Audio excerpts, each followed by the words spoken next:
Black Alpha Network. Home of Black excellence. Power to the people. Power to the people.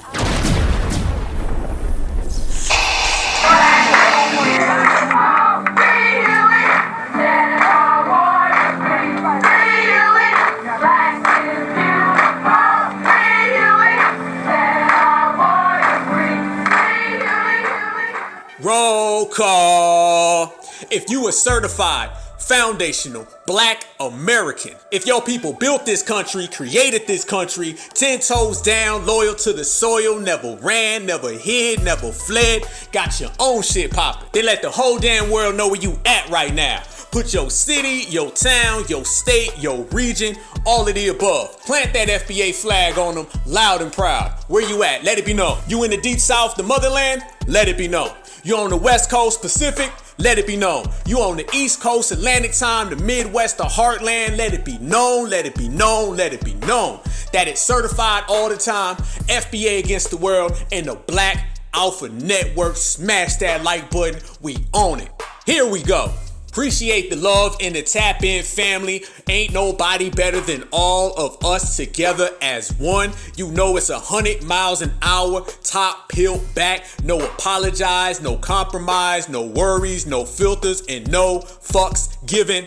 Just work. Just that good work, and we've been putting in that good work as a family, looking out for each other because that is what we do, and that's what separates us from everybody.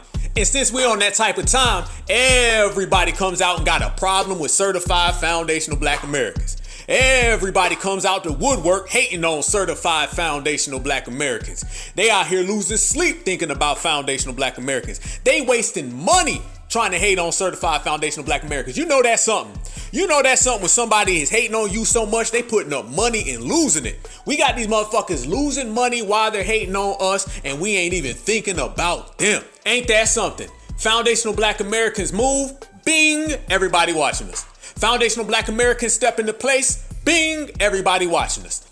No matter what we do, no matter where we go, no matter where we're at, it's always all eyes on FBA. But I got a little message for everybody out there worried about us, hating on us, thinking about us when we don't even know who you are. I got a real good message for you. You keep on hating on foundational Black Americans. You keep on watching foundational Black Americans, and we gonna continue to put on a goddamn show. Believe that. They're so occupied with jealousy, they can't even think straight. They so occupied with bitterness and anger, they can't think straight. The reason why we always succeed, because we focused on business. The business comes number one to us. When we say we're going to get some reparations, when we say we're going to get our tangibles, when we say everything that belongs to us will be paid with interest, we get it done because that's what we're focused on. They can't get nothing done because they're focused on us. So when I say that certified Black society are the leaders and everybody else just follows, all you got to do is sit back and observe. We make boss moves, they follow behind. We make money moves, they follow behind.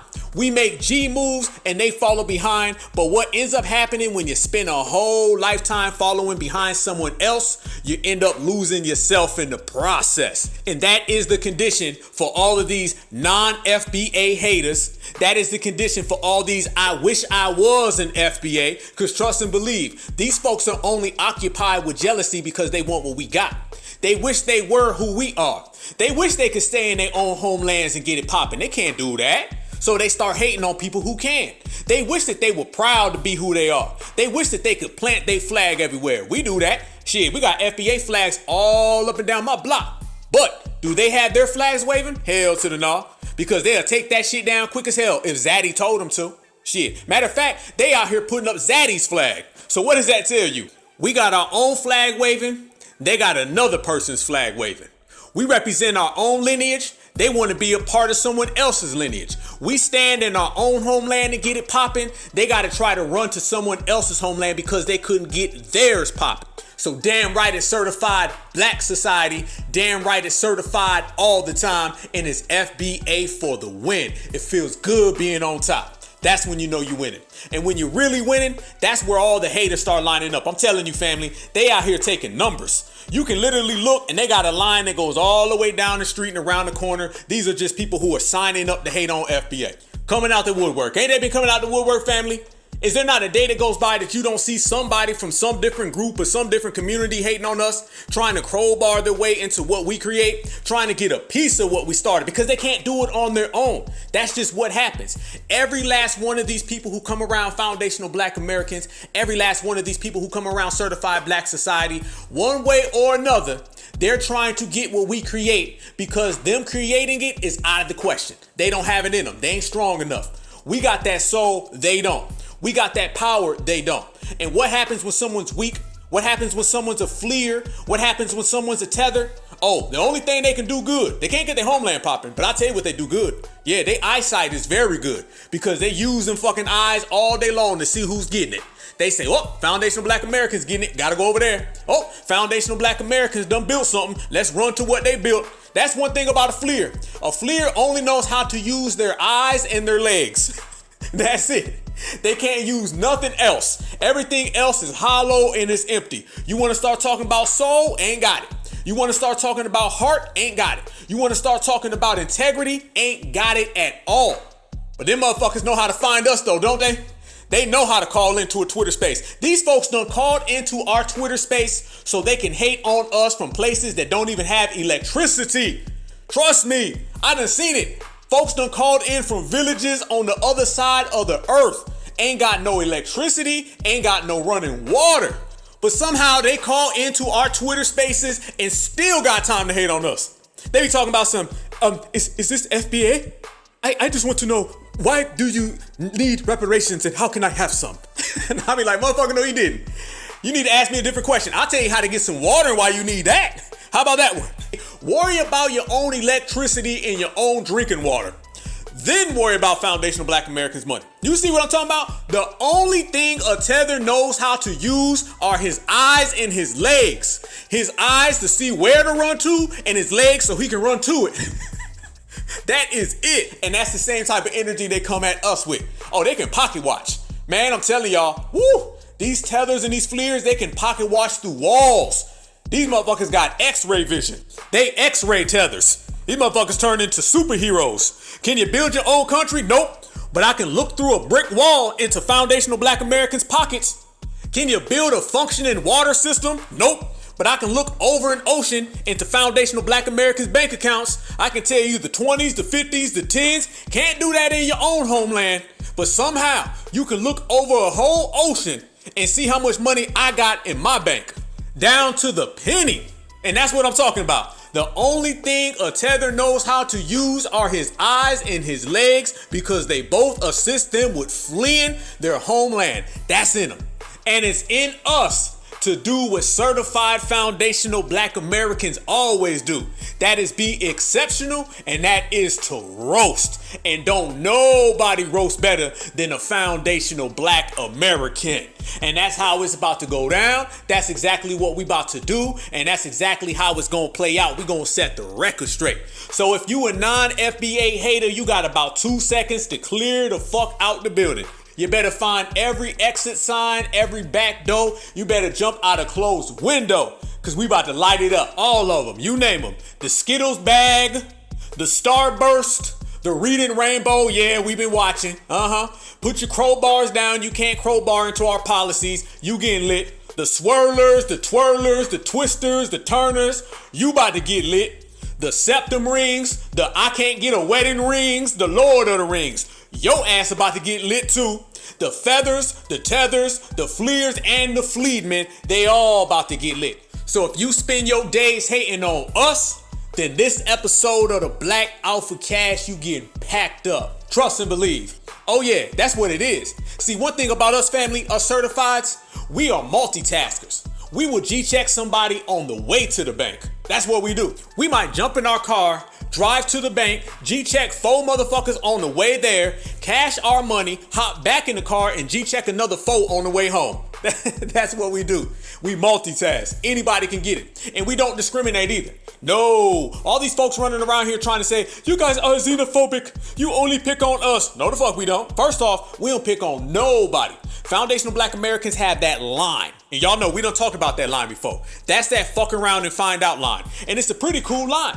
We don't worry about nobody. What's the one pattern you see in every single video that comes out with us? It's always foundational Black Americans doing their own thing. We created the term stay in your own lane. We stay in our own lane. I just literally seen a video with a grandmother, a foundational Black American grandmother at the store. She was at the store minding her business, and some W lady tried to steal her electrical cart. And guess what happened? That certified foundational Black American grandmother went into the root work, and she put the hands on that lady. But it's another example. Even when our grandparents are minding their own business, somebody crosses that line, they fuck around and they find out.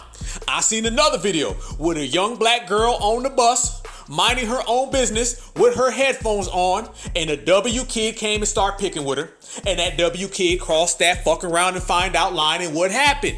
That young sister put them hands on her. Them certified foundational Black American hands. Do that and they won't fuck with you no more. So that is a grandmother and a young child both minding their own FBA business, and somebody crossed that line fucking with them. It ain't never us messing with anybody else. It ain't never us going and instigating something. But what they say about us, we may not start it, but we damn sure gon' finish it. And once we put it down, it's over. Everybody go home. So that's what's been happening with us on our reparations. That's what's been happening to us with our tangibles. And that's what's been happening to us with our day-to-day living. We are out here being thorough, living our exceptional lives, building, working, shining, and grinding. And everybody wants to come and get involved. Everybody wants to try to put a stop to it. Everybody wants to come and put some negative, hater-ass energy where we got our good, strong, positive energy. And you can never do that with a certified foundational Black American, because trust me when I tell you, as powerful and as positive as we are, we can hit that switch and take off on your ass just as quick. Fuck around and find out. Trust me when I tell you again. That's just what happens. You seen the Montgomery, Alabama situation. Brothers and sisters was minding their own business. Somebody crossed that line. Somebody got their ass tossed in the water and clipped with a chair. That's what we do. Moral of the story, family, is we don't discriminate when it comes to giving out that smoke and clapping back. Never have, never will, so you can't put that jacket on us. So as I'm out here minding my own certified foundational Black American family business, staying in that lane, on my way, making things happen, reporting from the front line down in Jacksonville, Florida, and my brothers and sisters are sending me so much love, giving me so many blessings, making sure the ancestors were watching over me, and I appreciate it and I'll never forget it. Certified salute. As I'm out here minding my own business, communicating with the family, because like I said, Black Alpha, I wasn't going nowhere until my brothers and sisters got the real story. I stand on that, still do.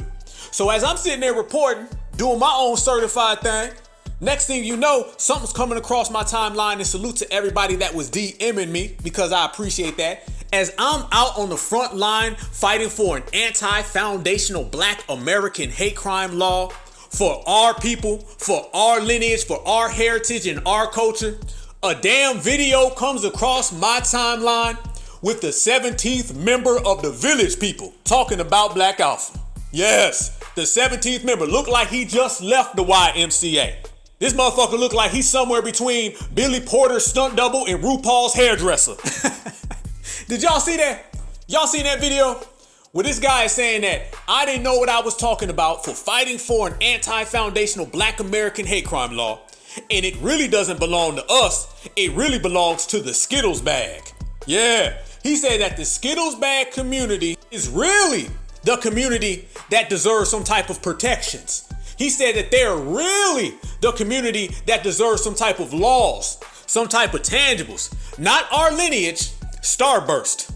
Not our heritage, Fruit by the Foot. Not our culture, Fruit Roll Up. That's who deserves it. Not lineage, heritage, culture, Starburst, Fruit by the Foot, and Fruit Roll Up. Yes, that's what he said. And he's using the tragedy that happened to our brothers and sisters down in Jacksonville, Florida, as a catalyst to crowbar his Fruit by the Foot group into our hate crime protections. And he thought he was gonna get it off. He thought he was gonna make his little moist ass TikTok, Instagram video, flip the script, erase our names, put their names on it, and then run off with the bag. But he ain't know that Black Alpha Network was on the front line. Black Alpha Network was there in the flesh, and we don't play that. So listen here, Steve Latifah, or should I call you Sherry Cruz, Benita Porter, Mr. Holiday Hart, whatever name you answer to or whatever name you go by, Starburst, know this one thing. You can't get in on what certified black society is owed. All you can do is sit back, watch us count this money, and deal with it. That part. Y'all listen to this babble from Big Nas X. Damn, I said Big Nas X. This man looked like a linebacker with shoulder pads on. Was on his way to the football game. Somehow he ended up on the catwalk trying to steal our anti-foundational Black American hate crime law and crowbar everybody else in. But that shit ain't gonna work. Listen. 21-year-old Ryan Palmetto went into a Dollar General store in search of black bodies, barricaded himself inside, and he killed 3 people before killing himself. The manifesto that he left behind clearly indicates that this was an act of domestic terrorism based on racial hatred. Immediately following the shooting. Stop right there. It's based on racial hatred, based on an anti-black race war, based on racism against Black Americans. If that's how it is, that's how it was stated, that's already well known. Watch how he still tries to pivot onto Starburst, Fruit by the Foot, Fruit Roll Up, and Skittles. This is what we saying, family. These folks ain't got no shame. Immediately following the shooting, the NRA tweeted this direct attack on President Biden. Instead of acknowledging that maybe concealed carry is a problem, that maybe we have too many guns that are too readily available to people with too much hate in their hearts. Trying to pivot. Watch now, family. Now they're trying to turn this into the NRA. See, this is your typical Skittle liberal. Okay, let me say that one more time, family. A Skittle liberal. What is that? You already know what it is. I don't even have to explain it. He'll start sprinkling in all these other groups. He'll start sprinkling in all these other communities. And what he'll do is he'll pivot off of foundational Black Americans, and then he'll put it on to everybody else. That's exactly what he's doing. Now, when you're dealing with this situation where I was there on the front line, wasn't nobody talking about any other group. Let's make this clear. Let's straighten this all the way out. Let's get some understanding up in here.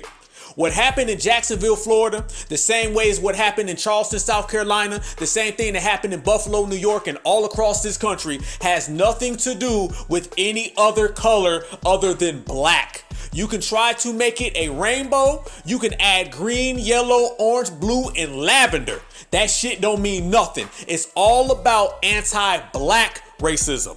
That is it. The sheriff said it was about black people. The police department said it was about black people. The dusty ass supremacist in his dusty ass manifesto said it was about black people and black people only, nobody else. And this guy literally trying to sit here and twist and turn the words out the supremacist's mouth just so he can steal and crowbar off of foundational Black Americans. You know somebody's living in a sunken ass place when they're trying to tell us that it's about every other color other than the one it's really about. The damn supremacist comes out himself and says black, black, black, and black. And this guy tries to tell us, no, purple, blue, green, and lavender. The supremacist says, I don't like black people. This guy says, he didn't say that. He said he don't like yellow, teal, burgundy, and off green. They will do anything to try to rainbowize what goes on with black people. They're always trying to add all these other colors so they can steal all of our tangibles. This is just one of many, and we call them all out step for step. So when you take that Skittles bag, mix it up with the Democratic Party, that's exactly what you get. You get Big Nas X, the linebacker who's hanging out with the cheerleaders, the football player with pom-poms, and all that shit is babble. Acknowledging that maybe concealed carry is a problem, that maybe we have too many guns that are too readily available to people with too much hate in their hearts. They preemptively go to tap dancing Biden to imply that maybe we need more AR-15s instead of less. They go to babble. In addition to the spin from the NRA and Republicans who are not only encouraging more gun ownership, but who are also using divisive rhetoric that alt-right white supremacists are using to fuel that. Stop. You know you don't give a damn about supremacy, okay? Let's be real, Big Nas X. Big Nas, come on. Be real, Big Nas X. You don't care about supremacy. No, you don't. You just want to use our fight against supremacy so you can slide some tangibles on over to some starbursts. Let's be real. I know what you're doing, Big Nas. You want to take Joe Biden down the Old Town Road. I know what you want to do. Just be honest, Big Nas X. They might give you some butter biscuits with some sprinkles on them. I know you like the different color ones. Stop trying to sprinkle in all them other talking points and trying to make it look like you got some type of fight against supremacy where you stand next to black folks. No, you don't. Stop playing. Mo babble. Hatred. There is a contingency of maybe well-meaning black people on social media determined to spin this act of rape. That part right there, family. This is where he starts talking about foundational black Americans, and he happens to bring up Black Alpha Network. He starts saying that, well, maybe there could be some well-meaning black folks who are really just trying to fuel the flames. He starts using every single all lives matter talking point after he spent the first 1 minute trying to make it look like he's standing next to black people. Now he crosses over to that other fence that he's been on the whole goddamn time. Trust and believe. And watch what he does here, family. He does that complete pivot that they always do. You see this from the liberal skittles. Okay, anytime you see a liberal skittle, guarantee you they're gonna talk a bunch of stuff, but in reality, they don't really mean it. All right, they're just talking words to confuse folks to make it look like they're down. This is the Black Lives Matter stuff. Black Lives Matter came out all day long and they use blackness so they can try to get tangibles for green, purple, orange, and burgundy. All right, that's what he's doing right here. We see you, Big Nas. Okay, we can't miss you, Big Nas, quadruple X. Okay, I see the lipstick on the counter and I see the mascara on the couch. So I already knew what type of time he was on when he started talking. Listen to him now do the pivot and start trying to hate on foundational black Americans, and the real agenda starts to come out. Check it out. White supremacists are using to fuel that hatred. There is a contingency of maybe well-meaning black people on social media determined to spin this act of racially motivated domestic terrorism on President Biden and the Democratic Party. A number of black people have posted things like, if only we had a hate crimes bill to protect us in the same way that President Biden passed an Asian American Pacific Islander hate crimes bill to protect them. The only thing is, we do have that. We do. Stop. Hold the fuck up. Wait a minute. First off, let's unpack. I told you we straightening everything out today. We're going to do some real G checking. Notice how whenever we question the Biden administration for hate crime law, they give us two tactics. They either one say, well, you guys already have one. There's already an anti-foundational black American hate crime law. Where? Somebody tell me where it's at. Tell me where it's at, point to it. Specifically, exclusively. The same way everybody else gets specific and exclusive laws, tell me where our anti-foundational black American hate crime bill is. Tell me. I'm not talking about a motherfucking Emmett Till Act. I'm not talking about an Emmett Till statue. I'm not talking about Martin Luther King Day, Hip Hop Day, Juneteenth, Cooneteenth. I ain't talking about Black History Month. Tell me where there is a specific law that protects our lineage, heritage, and culture from hate crimes. I will wait. There ain't none. See, that's what they always got to do. They always got to point to something that doesn't exist. They've been pointing to fake ass victories for years. This is the turning point. This is the time of change. After this moment right here, things will always be better. They always got to do that to us. That's why we came up with the word tangible. Something that could be seen, touched, and felt. Something material. They don't like that because they've been giving us shit that's hollow, a mirage. Something can't nobody see. And they still think they're going to try to pass that shit off to us. They're telling us about a law that protects us that can't nobody see. They're telling us about a law that protects us that can't nobody find. How the hell in 2000 anything do they still believe that they're going to con us and trick us with victories that ain't never happened, achievements that ain't ever occurred, paper that ain't ever been printed, laws that ain't ever been written, ain't ever been signed, ain't ever been passed? How the fuck they think they gonna pull that off on this era, this certified era? Where they do that at? They may have done that in the past with the Africans Americans. They may do that shit with the Democratic Shields. But this generation in this certified era, the one I'm always going hard for and pushing the line, letting everybody know that we're different, so different that you better pop your collar and pat your own self on the back. They can't get none of that shit off on us. I don't care who they bring. They can go find the biggest Democratic shield, Republican shield, independent shield, don't matter. They can go get a Tether, a Swirler, a Twirler, a Fleetman, a Fleer. They can go get Little Nas X, Big Nas X, Huge Nas X, Enormous Nas X. All they asses is getting sent out that dough, that certified dough. Because we don't go for none of that. So those are the talking points right there. They try to tell us there's already a law signed that don't exist. Or they try to tell us, how can you say that's about Joe? Don't you say that now about Joe. That's exactly what's happening. So Mr. Moist, he's trying to run that same game that the Democrats always try to run. Because when it comes down to what's real and what's fake, what's certified, what's counterfeit, what's artificial, and what's authentic, we already know where they stand because FBA sees your ass from a mile away. A number of black people have posted things like, if only we had a hate crimes bill to protect us in the same way that President Biden passed an Asian American Pacific Islander hate crimes bill to protect them. The only thing is, we do have that. We do have a hate crimes bill to protect us. But maybe this man on social media doesn't. They go to Cap. Because it seems as though not enough black people know that. What I hope that you do know is that the hatred against What I hope that you do is find that football field where them big ass shoulders and them shoulder pads are made for. Leave the cheerleaders alone, okay? You ain't supposed to be kicking your legs that high when you're that damn big, all right? Go to the football field where all the other big grown men are. That's what I hope you do, Holiday Heart. This man out here doing all types of Democrat tap dancing. Out here sounding like Gila Jackson Lee. That ain't even Sheila. Nah, That's Gila Jackson Lee. He for him. Gila, come on, Gila. Gila, you need to go play some football with the rest of the fellas. You look like you need to be on somebody's offensive line, not cheerleader line. I know you got it twisted. He out there talking about, give me an A, give me a B. No, you need to give them pom-poms back to Becky and you need to go put a helmet on. This man's supposed to be playing for the New York Giants in the NFL. He think he playing for the Washington Sparks in the WNBA. That ain't how it work, Gila, Big Nas, Messi Smollett, Don Lemonade, Andrew Gillum. And I want y'all to notice, every single time he starts speaking about black people, he uses the word us or we. But everything he says is on the outside of what we are fighting for. Remember, I'm always saying this, family. Anytime someone has to say, well, as a black man, I feel this way. Or someone has to say, well, as a black woman, I feel this way.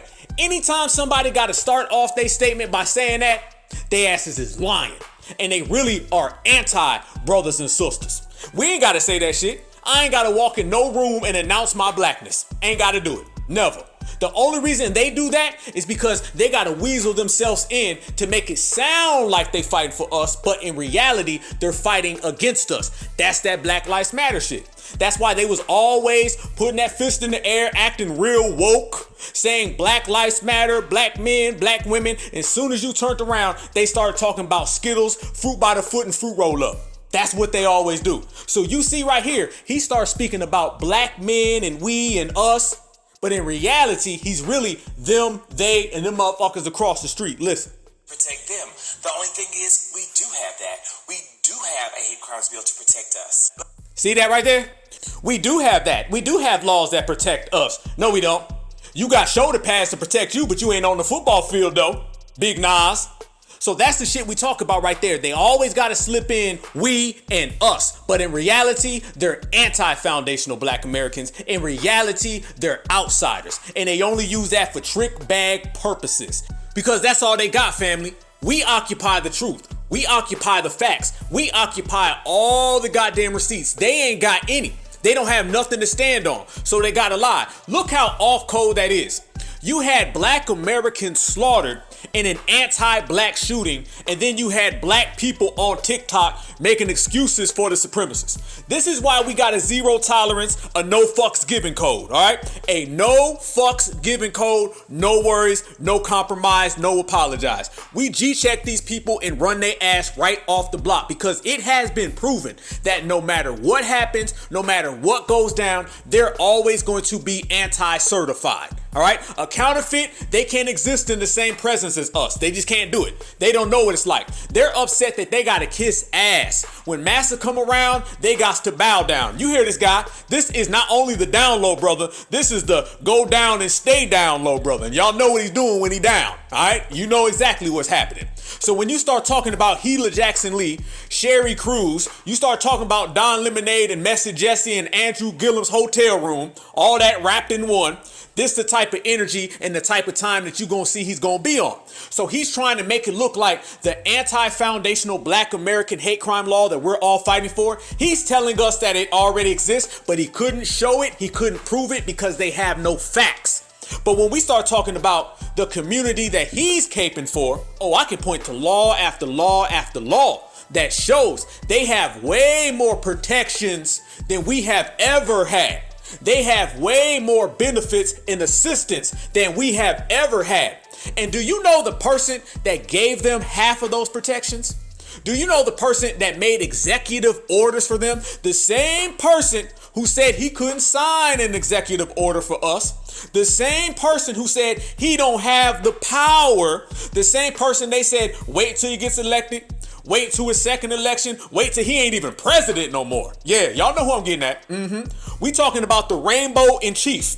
And mind you, he didn't get that name Rainbow in Chief by helping black folks. No. And we talking about Barack Obama 1.0. Because now you got a 2.0, but either way, they both are anti-FBA. And what you've seen is that when he pulled out his pen and he put his name on that dotted line, every single law, every single protection was going to the Reading Rainbow community and not the black community. Trust me when I tell you, the difference between us and them is every single thing we say, we can present it, and every single thing that they say, they can only talk about it, but they don't be about it.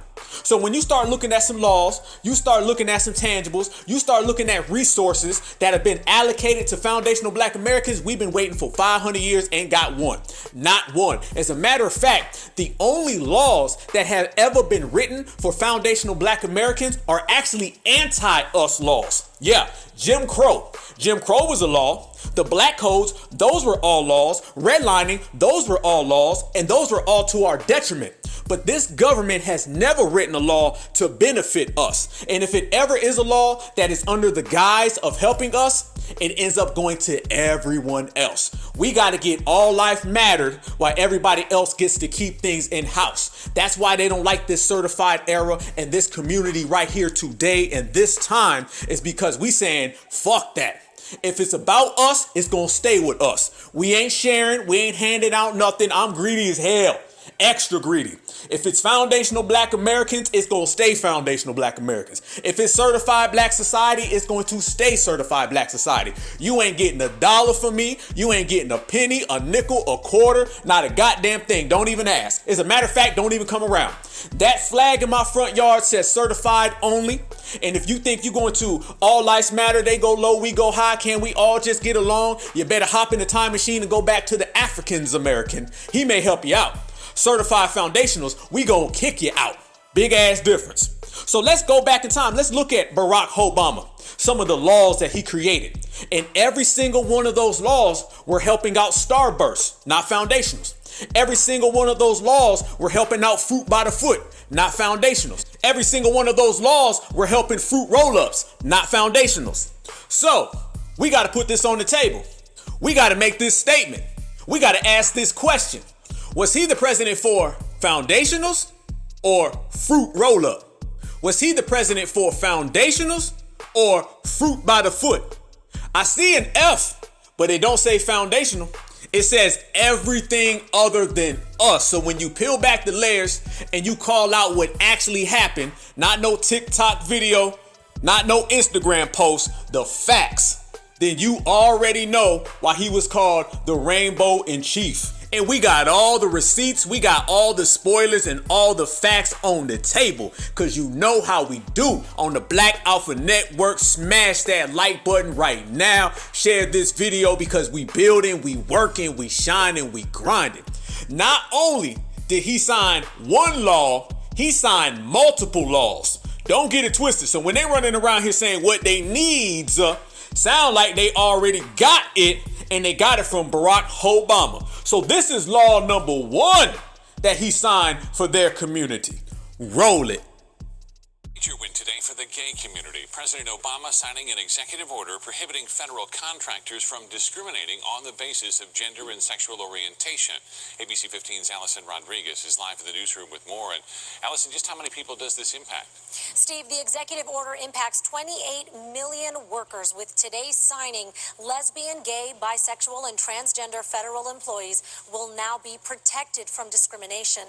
Now, Obama's two-part directive will amend an existing executive order that was first issued by President Johnson back in 1965. The order prevented federal contractors from discriminating on the basis of race, color, religion, sex, or national origin. The new order will add sexual orientation and gender identity to this list. That's number 1. This man made it a law to where you can't discriminate on people based on what they do federally. How many federal protections have we ever had, family? How many? How many? We are the people who built this country. We created this country. We sustained and attained this country. And y'all tell me what law we done never had. He signed that for federal. He skipped over the state. He said, nah, fuck that. This is for the big picture. Have foundational Black Americans ever had that? Have they ever given that to us? No, not at all. That's just number 1. And if you want to hear him actually speak on it, well, here you go. Here's part 2. We've got a long way to go. But I hope as everybody looks around this room, you are reminded of the extraordinary progress that we have made. Not just in our lifetimes, but in the last 5 years. In the last 2 years. In the last 1 year. We're on the right side of history. Okay, now this is what foundational Black Americans got under Obama. Listen.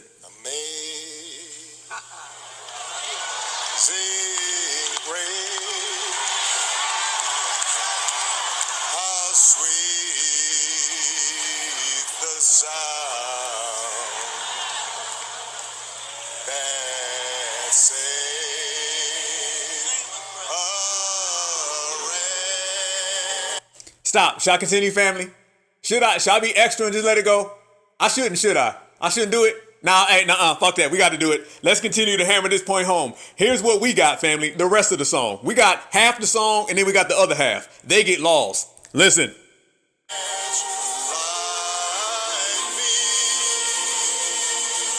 That's what he gave us.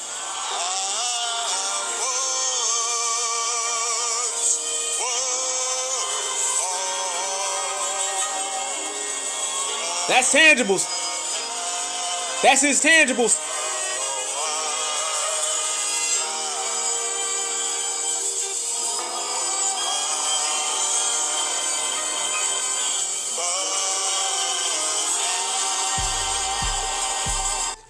All right, I can't do no more. That's it right there, family. So that's what foundational Black Americans got from the Obama administration. They got hate crime protection laws that actually means you will go to jail.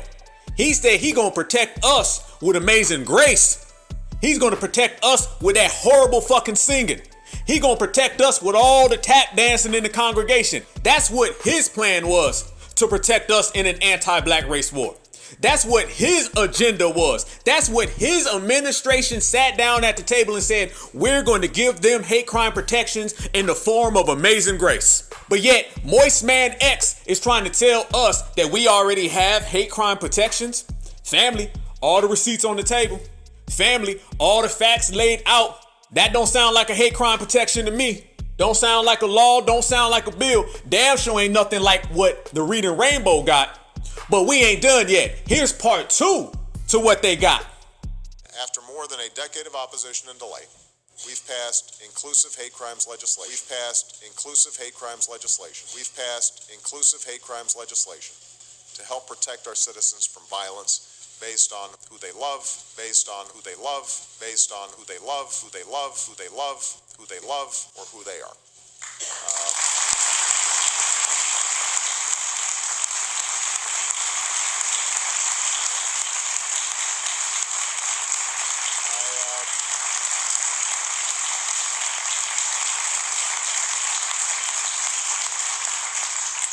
I promised Judy Shepard when she saw me in the Oval Office that this day would come, and I'm glad that she and her husband Dennis could join us for this event. I'm also honored to have the family of the late Senator Ted Kennedy, who fought so hard for this legislation. So, Freeze. That clap you heard in the background before everyone else started clapping, I'm gonna run that back. That clap you heard was no other than Jim Crow Joe Biden, as he stood right next to Barack Obama as he wrote this law. So you see, the last two Democratic presidents, this was initial issue to take care of that community.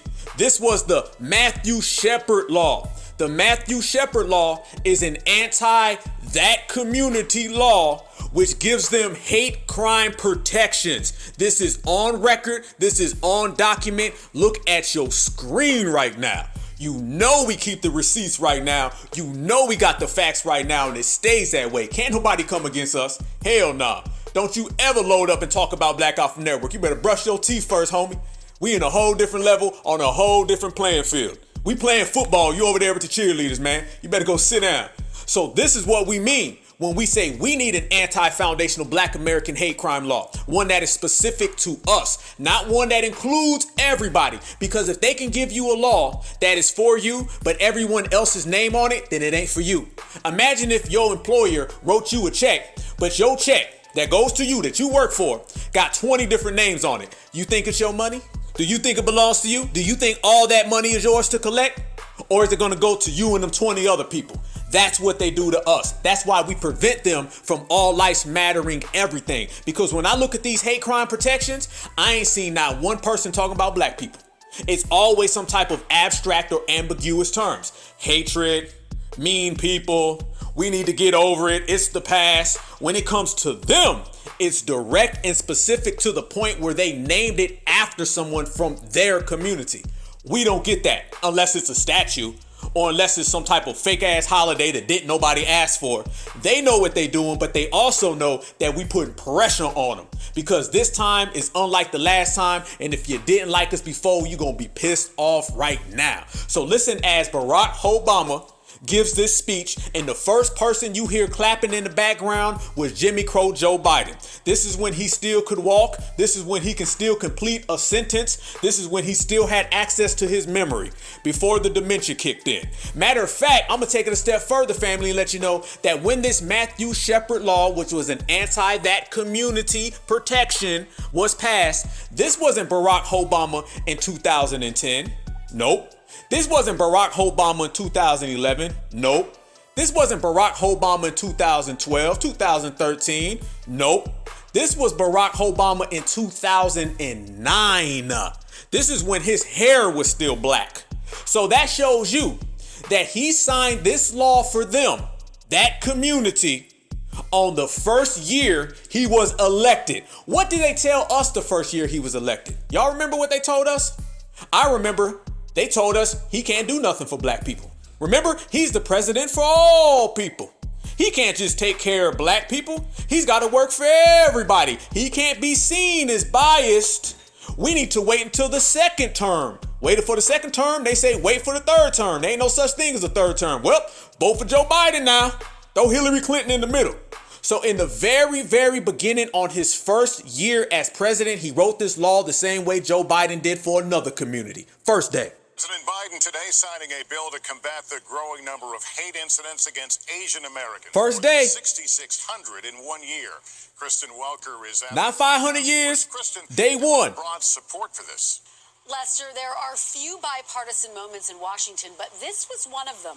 President Biden signing legislation that aims to combat the recent rise in hate crimes, particularly against Asian Americans. The bill improves hate crime tracking and bolsters support for state and local officials. The president called hatred and racism the ugly poison that has long haunted our nation. It's worth noting this was one of the first large indoor gatherings of the Biden administration, almost everyone without a mask. Listen to what she said. Listen to that, family. It was a bipartisan effort, meaning the Republicans and Democrats put all their bickering aside and they got a deal done. Now, when it comes to us, they turn into these little arguments, these little back and forths, and it keeps us on that treadmill. That's what happened. Look at Jacksonville. Soon as the Jacksonville situation happened, you had all the Democrats blaming all the Republicans blaming all the Democrats, and then us getting our justice gets lost. That's why I always say we got to keep all of our policies within ourselves. We cannot hand it over to them. Once we hand over any policy to the Democrats or the Republicans, they know how to argue their way out of it. That's exactly what happened with Jacksonville. They're taking the Jacksonville situation. They're saying DeSantis. They're saying it's Trump. You got people blaming Trump, and he ain't even president right now. Let's be real. They're starting to talk about the NRA. Nobody is talking about supremacy. That's what they leave out, and that's what they dance around. The Democrats and the Republicans have mastered the art of arguing with each other so they don't have to address us. But you notice when it comes to these other communities, they quit arguing and then they get along. All of a sudden, them enemies become friends. All of a sudden, them debates stop. And you start hearing things like this. Our political system, the United States Congress, I'm proud today that Democrats and Republicans have stood up together. Democrats and Republicans have stood up together. One more time. I'm proud today that Democrats and Republicans have stood up together to say something. But of all the good that the law can do, we have to change our hearts. We have to change the hearts of the American people. Hate can, I mean this from the bottom of my heart, hate can be given no safe harbor in America. There you go. You see how quick they become friends when they can team up on black people. The same Democrats and Republicans who can't agree on nothing. They can't agree on the budget. They can't agree on education. They can't agree on the economy. They fighting right now trying to send Donald Trump to jail, hitting him with RICO laws, trying to stop him from running for president again. But when it comes to giving hate crime protections to other groups, now all of a sudden it's the Brady Bunch. Don't let nobody tell you differently, family. Don't let nobody tell you that we already got protections, that we already got laws, that we already have a bill passed for us. No, we don't. Hip Hop History Month don't count. Martin Luther King Day don't count. Juneteenth don't count. If you want to see what protections really look like, look at those groups right there. Look how fast they got it. Look how they jumped to the front of the line. And look how Democrats and Republicans were holding hands. Bipartisan. The only time Republicans and Democrats will ever get together is when they can write laws for people who are non-FBA and undermine us, or when they can write laws that are anti-FBA and against us. And you've seen it right there live and in living color. So when they tell us that we gotta wait, they gonna make an IOU. We'll get to you the next election, the next term, the next decade, the next century. You already know that's a con game and a trick bag because ain't nobody else gotta wait. How come these folks didn't have to wait? How come while he was telling black folks he can't do nothing for us specifically because he didn't have the power, they were getting laws made for them specifically. He had the power for that. The same way Joe Biden said, I can't write an executive order. Go to hell. You ain't black. The same way he was telling that to black folks, he was signing laws for everybody else the first day. And I got to take it a step further. We got to quit saying that Joe Biden wrote hate crime protections for other communities on his first day. He did it on his first hour. Yes, indeed. He was at the inauguration, raised his hand, got swore in, walked right down the street, walked right into the Oval Office, pulled out a pen and wrote that law that we all talk about. And they did it off the backs of trying to make us look like the villains. So when you start talking about Barack Obama in 2009 and Joe Biden in 2020, you're talking about presidents where the Democratic Party had control over the whole government and they still told us they couldn't do anything. Now, did you hear the who you love, who you love, who you love? Y'all heard that? We put a good frame on that. You can't twist or remix it. Y'all know we don't leave no stones unturned. We make sure that when we speak, it is loud and clear. You heard Barack Obama telling the whole world that he wrote this law specifically for them. But when it come to FBA, we got amazing grace. And Joe Biden was right there standing next to his man, clapping right along. And thank you for joining us here today. So that's Joe leading the clap. That loud clap that you hear over everybody was Joe Biden, and 10 years later, Joe Biden would do the same exact thing for another community. So when you hear Moist Man X say how other communities need hate crime laws over foundational Black Americans, we just proved to you right there that they have those laws. So we have people who try to get reparations from us and they already have reparations. We have people who try to get tangibles from us and they already have tangibles. We have people who are trying to get an anti-hate crime protection law for themselves and they already have them. It's one thing when you're trying to take something that you ain't got. It's another thing when you're trying to take something that you already have. So is it really about them or is it really about them trying to stop us? This is about them running interference because they know whenever we get on an even playing field, we surpass them. And how do you know this is all about interference, family? That they're sending out all these TikTok ops, all these shills, all these bootlicks just to run interference and just to drain the narrative from Jacksonville and anti-Black racism. How do you know this is about interference? Listen to Moist Man X, MMX. Listen to him. He threw in people of color, minorities, and all these other groups. It wasn't just the Skittles bag. It wasn't just the Starburst. He threw in other groups as well. So basically, he threw in every single other group other than foundational Black Americans. So you already know that was his agenda. You already see the play. And they sent people like him out. Trust me, all these TikTokers that done popped up since Jacksonville, who've been trying to change the energy, who've been trying to pivot away from us, who've been trying to flip the script and change the subject, oh, they were sent out. They were sent, guaranteed, because they know they can't send out your typical shills. The typical shills, man, they missing in action, straight up and down. They're nowhere to be found. It's election season and they're trying to get their agenda together, and they know we've been pressing them on reparations, so they've been treading very, very lightly. You notice that your typical shills, they've been picking their spots. They don't really come out and show their face no more. They don't show their teeth like that no more because they know we out here certified everywhere, all 50 states, boots on the ground, and they know we're going to start questioning them about tangibles. So they're playing it safe and playing the background. So now they got to send out these super low budget TikTokers and Instagrammers. And they're going to be the ones trying to push that narrative, push those other agendas, and drain the energy away from us. That's why they do not want this to be about anti-Black racism. They don't want it to be. It's way too close to election season to be talking about anti-Black racism because people like you and I are going to be doing what we've been doing and talking about an anti-Black hate crime bill. It's too close to election season for us to be speaking on reparations and an anti-Black hate crime bill. They don't want that right now. And they know they can't just come out and say no like they used to. So they've been running, they've been hiding, and they got to go get Big Nas X. They got to go get Septa Marine Queen.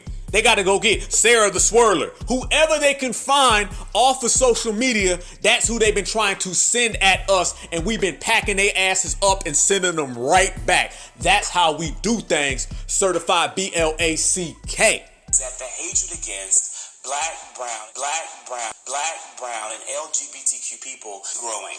But you notice that, family? You hear that? You see how he threw in at the last second 3 or 4 other groups. He threw in your peoples of color. He threw in your migrants. He threw in everybody that the Democratic Party pushes. So it wasn't just about the Starburst. No. He led that whole thing up talking about FBA, talking about Black folks, trying to sprinkle in, obviously, his moisture. But then when he was done sprinkling in all that moisture, he slid in this group, that group, and that group. So basically, he put every single other group above us. Who else does that? The Democratic Party. So that's why I say you're dealing with a liberal skittle. We see you, Mr. Moist. We see you. So like we always say, these people are willing to sink the damn ship just to stop us. They willing to sink the whole damn ship to stop one of us. If they can stop one foundational Black American from getting a reparations check, they'll do it. If they can stop one foundational Black American from getting tangibles or any form of protections, they'll do it. They don't care whether they got to go to Washington, D.C., they got to try to hijack one of our rallies, one of our marches, one of our protests, or whether they got to put on some lipstick and do a TikTok video and talk about Black Alpha. They gonna try it. Yes, they will.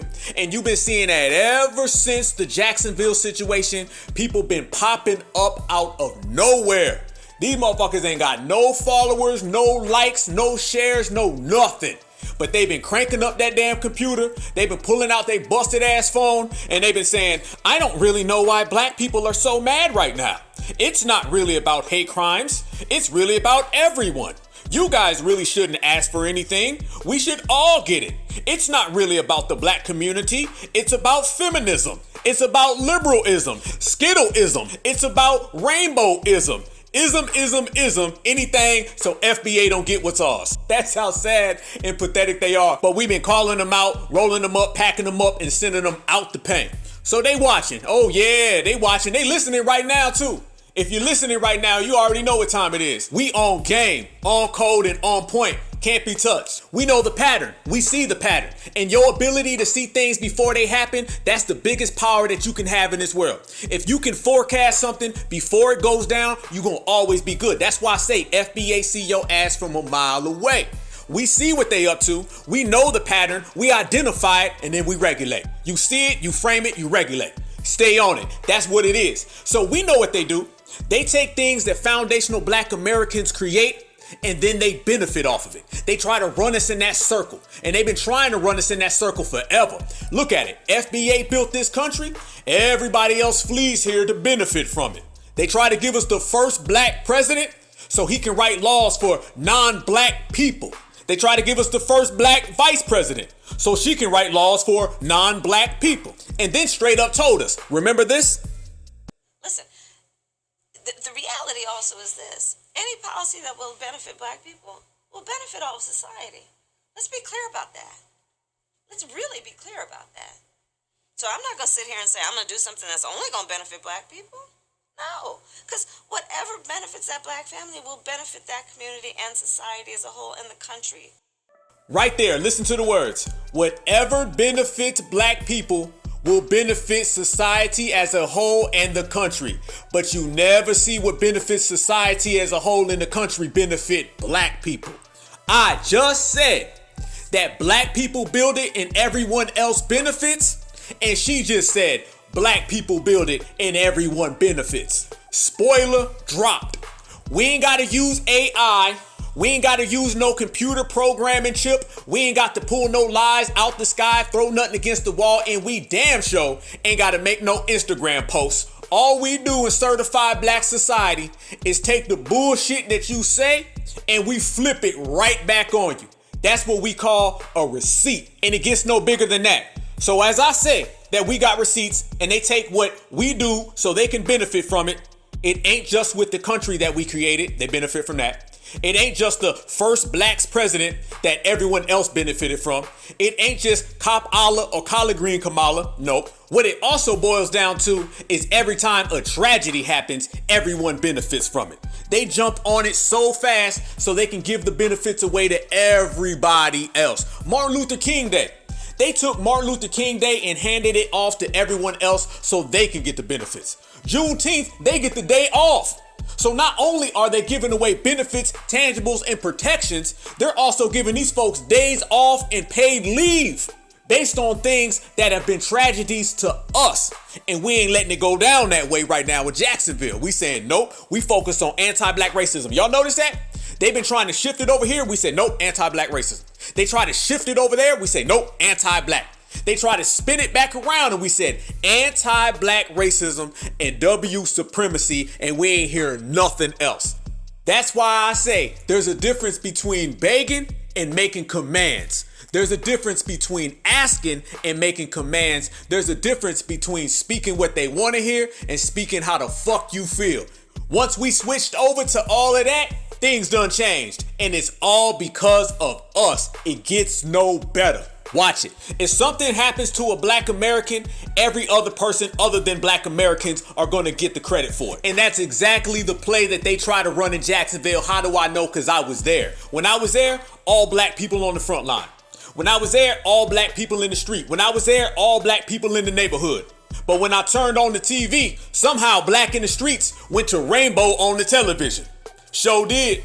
But ain't that the same thing they did with the Breonna Taylor protests? Ain't that the same thing they did with the George Floyd protest, Ahmaud Arbery protest? Didn't that go from black folks to all of a sudden vote blue? All of a sudden we need to do something about police reform? All of a sudden every single lie, every single agenda that applies to other communities and not us?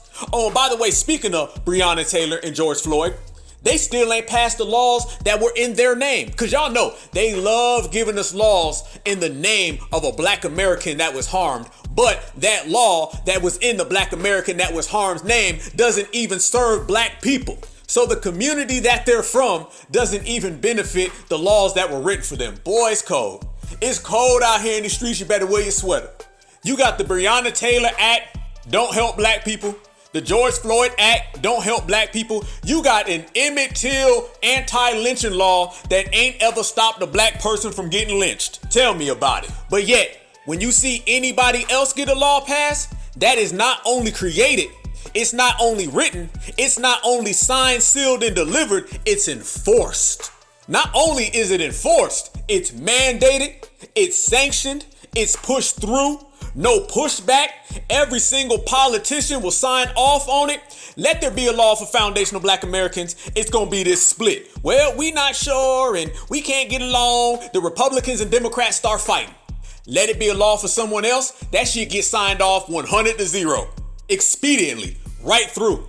But when it comes to us, it turns into the, we don't really know yet. Let the facts come out. We can't really apply it because there's a little flaw in the system and it rained last night and the computer system shut down. So we're going to have to rewrite it and revisit it 40 years from now. It turns into some HR 40 shit. Put it on the books and keep them waiting. That's the politics. And we don't play games. We don't play games. So ain't nobody out here gonna tell us what time it is. We gonna tell you what time it is. Ain't nobody out here gonna hold us down like we hold ourselves down. And ain't nobody gonna take care of each other the way we take care of our goddamn self. Like it, love it, leave it. It don't matter. Certifies, we gonna stay on that energy and we gonna stand on that business regardless. And it's not just signing laws neither. No.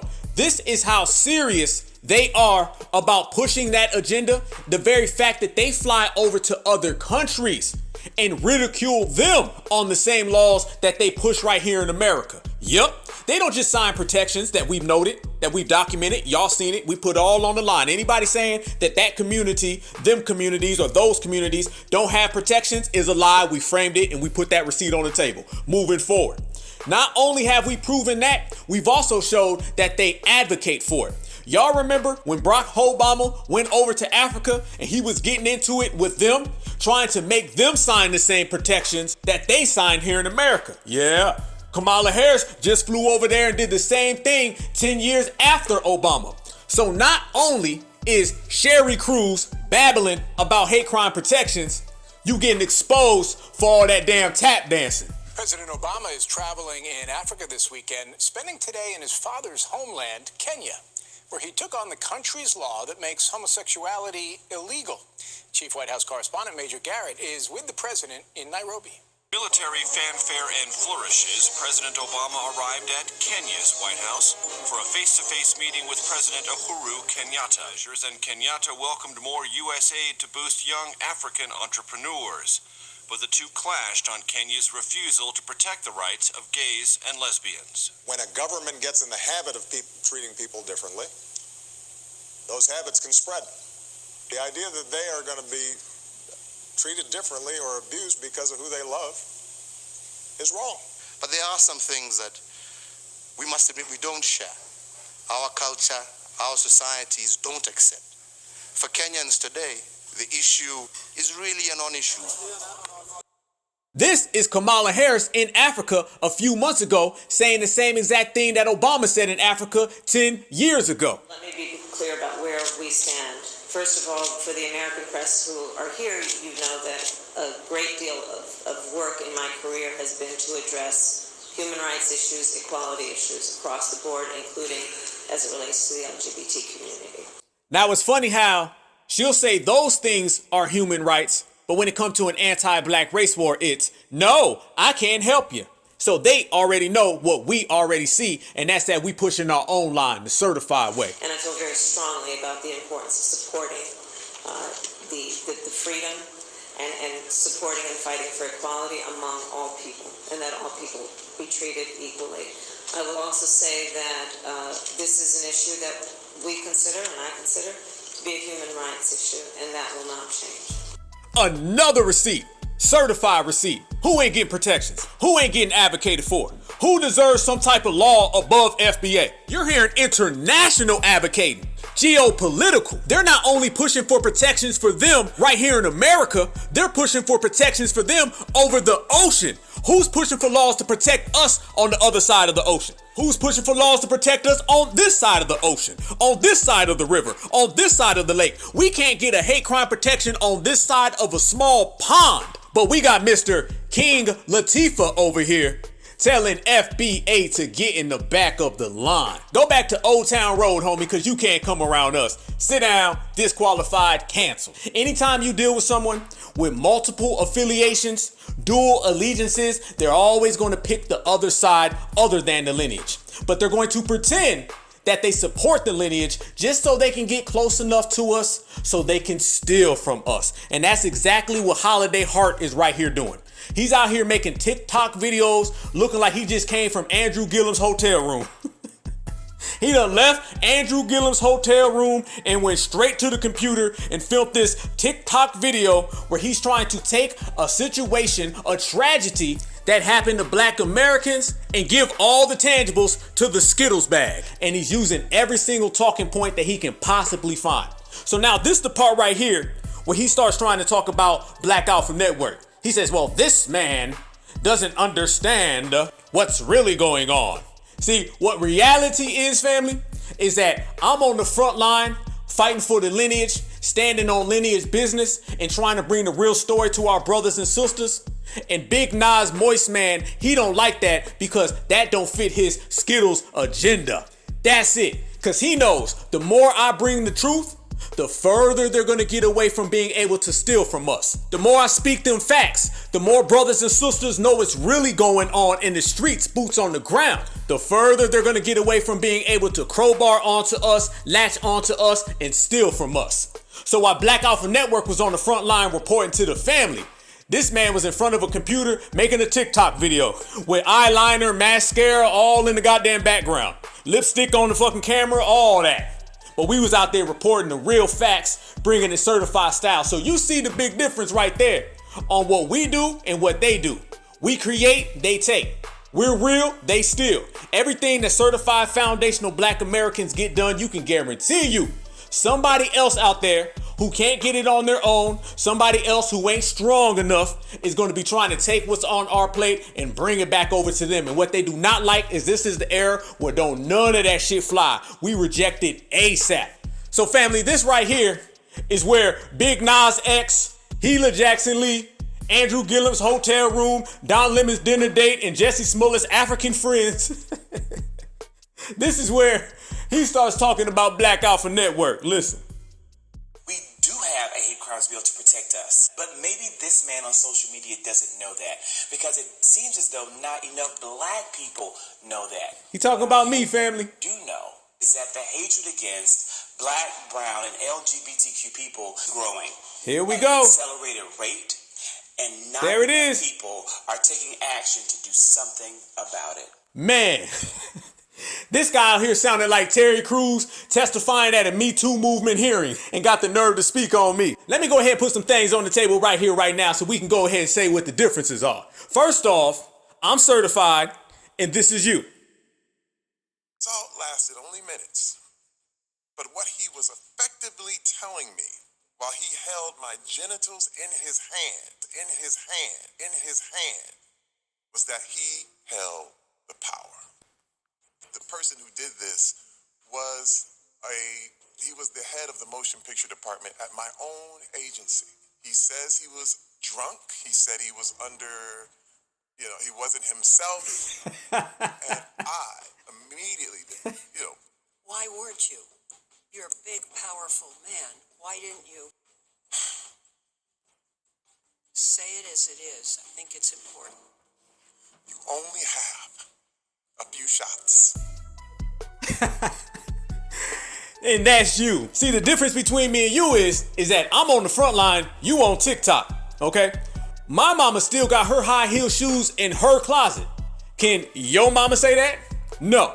When my mama leaves the house, she ain't got to worry about her eyeliner coming up missing. Can your mama say that? No. So there's a whole gang of differences between certifieds and counterfeits. And here's the main one for you. when it comes to foundational black Americans and certified black society, we don't gotta steal. We ain't got a trick bag, we ain't got a con, and we ain't got a crowbar. We just make it happen. You gotta go on Instagram, TikTok, Facebook, and just start babbling, saying a bunch of shit that don't nobody believe because y'all can't get it on your own. But we can. That's the big difference. So between the pom-poms, the mascara, the lip gloss, the eyeliner, and all the moist-ass TikTok videos, we gonna be counting this money. He gonna be going through his sister's makeup bag. We gonna be counting this money. He gonna be laying on his stomach talking on the phone. We gonna be counting this money, and he gonna be going down Old Town Road chasing after something that starts with a B and rhymes with rookie. Y'all know exactly what it is. That part. They can't see us. You better have a fruit roll up and sit down. Certified time. That's the time we stay on every day. Cause we G-checking everybody. What we say, family? We don't discriminate.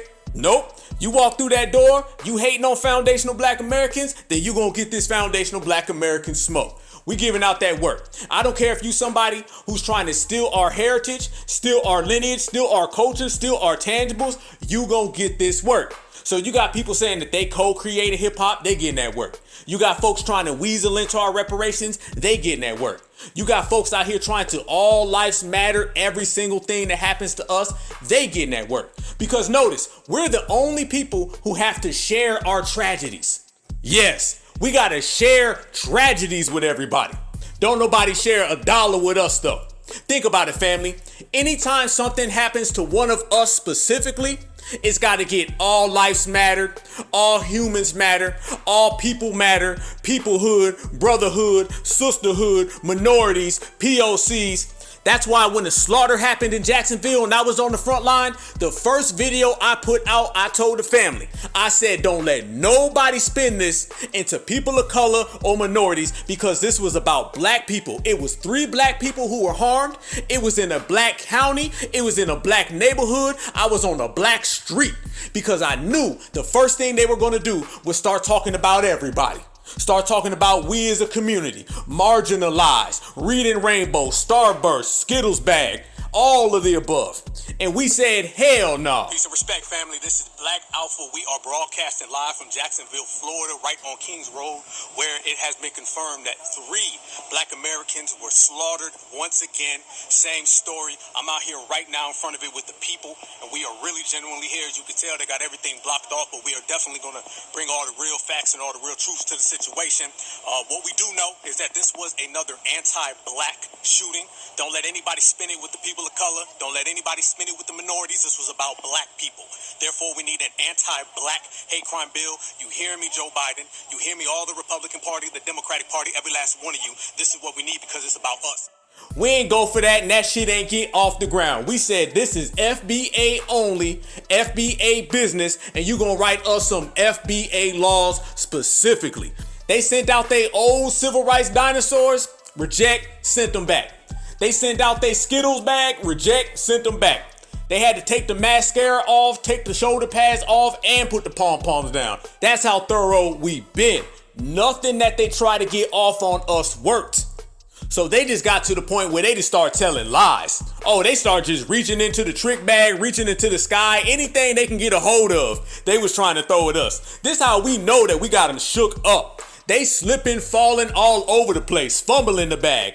They used to at least send people at us that were on national television. They used to at least send people at us that we actually knew who they were. They were actually recognizable. Now they sending moist ass TikTokers at us. They sending out septum ring Instagrammers, people with 22.5 followers. You couldn't pick them out a lineup. You wouldn't know their name if they wrote it down on paper. This is how desperate the establishment has became. Because once we got on code, all that shit done changed. And then we stood on it. Put that flag, FBA, loud and proud, 10 toes down, loyal to the soil. So they got to send out a whole bunch of nobodies. And we've been packing them up, sending their ass right on back, one by one. Did y'all see that other person who came out and she was trying to spin it as well? She was on there saying, well, you know, you guys just got to stop putting this on the supremacists and it's just an individual thing. That same old individual try to take the spotlight off of supremacy, try to put it on something else, them same talking points. But FBA see you from a mile away. You used to be able to get away with that. You can't get away with that no more. You used to be able to come around and talk that bullshit. You can't no more. So brothers and sisters, certified black society, the certified 100, wasn't going for that. And she got packed up too. Listen.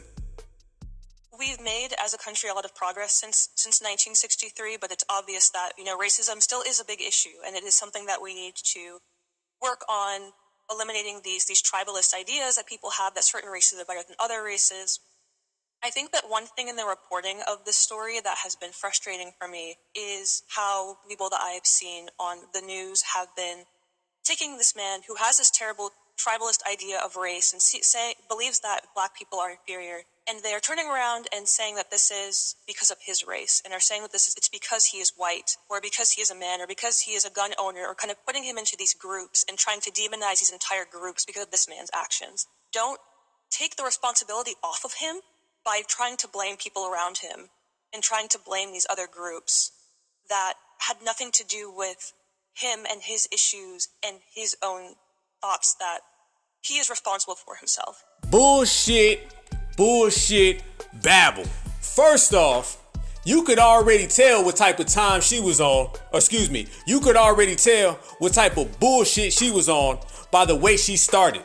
Well, we've made a lot of progress. Soon as somebody starts speaking about progress, you already know they caping and capping. That's the first step. And notice how she was trying to refrain from ever using the word supremacy. She had a whole statement about supremacy and never used the word supremacy one time. Not once. Matter of fact, she was trying to, in a backdoor way, blame black people. Watch how she was speaking, family. People are inferior. And they are turning around and saying that this is because of his race, and are saying that it's because he is white, or because he is a man, or because he is a gun owner, or kind of putting him into these groups and trying to demonize these entire groups because of this man's actions. Don't take the responsibility off of him by trying to blame people around him and trying to blame these other groups that had nothing to do with him and his issues and his own thoughts that he is responsible for himself.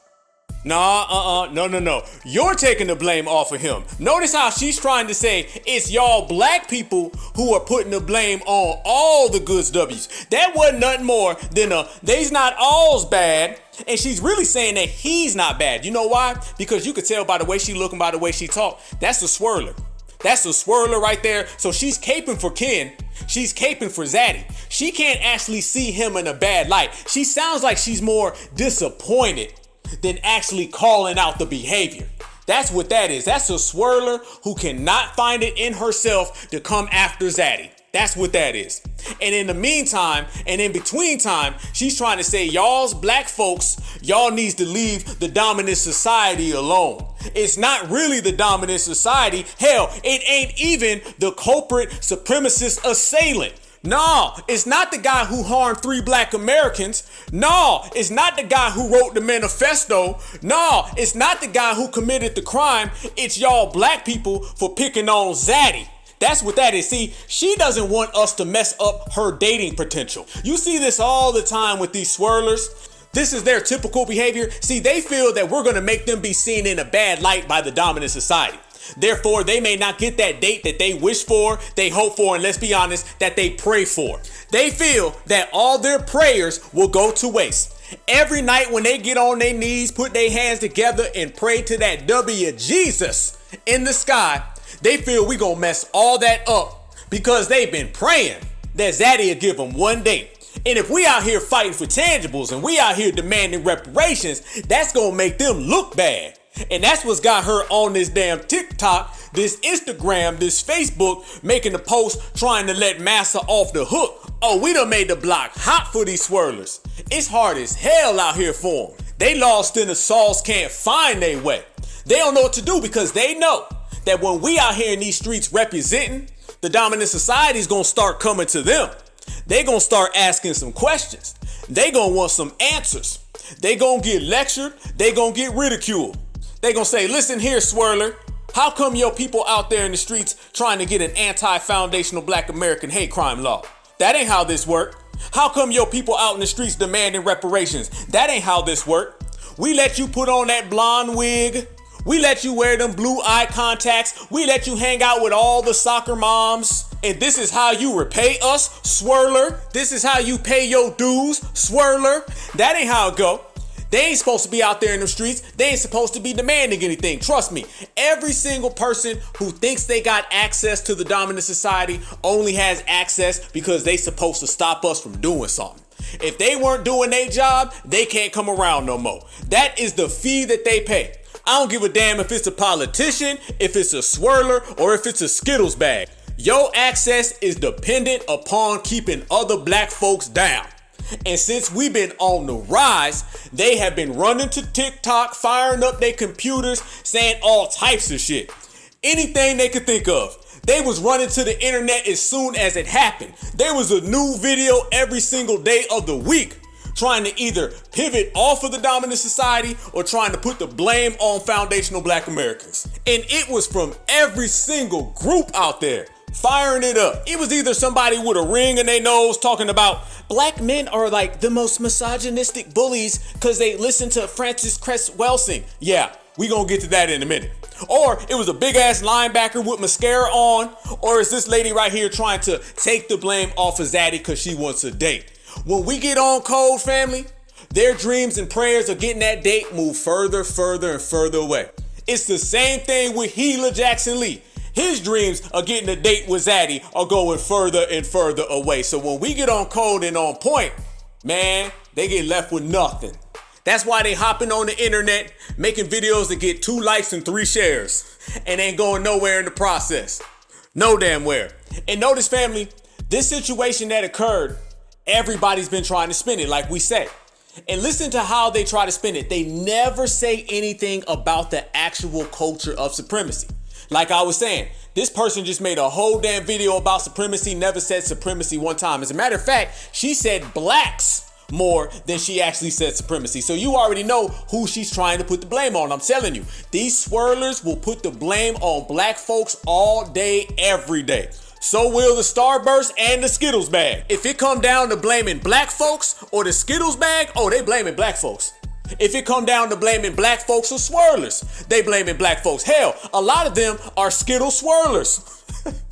You got a whole bunch of them who are Skittles swirlers who want to be down with Zaddy, and they feel they got to point the finger at black folks or make these bullshit excuses and babble so they can hope their dreams come true. Like this right here. Listen to how she said what frustrates her. She didn't say system of supremacy. She didn't say the assailant. She didn't say the manifesto. She didn't say the crime. She said what really frustrated her was black people being mean to Zaddy. I think that one thing in the reporting of this story that has been frustrating for me is how people that I have seen on the news have been taking this man who has this terrible tribalist idea of race and believes that black people are inferior, and they're turning around and saying that this is because of his race. Nobody's saying that.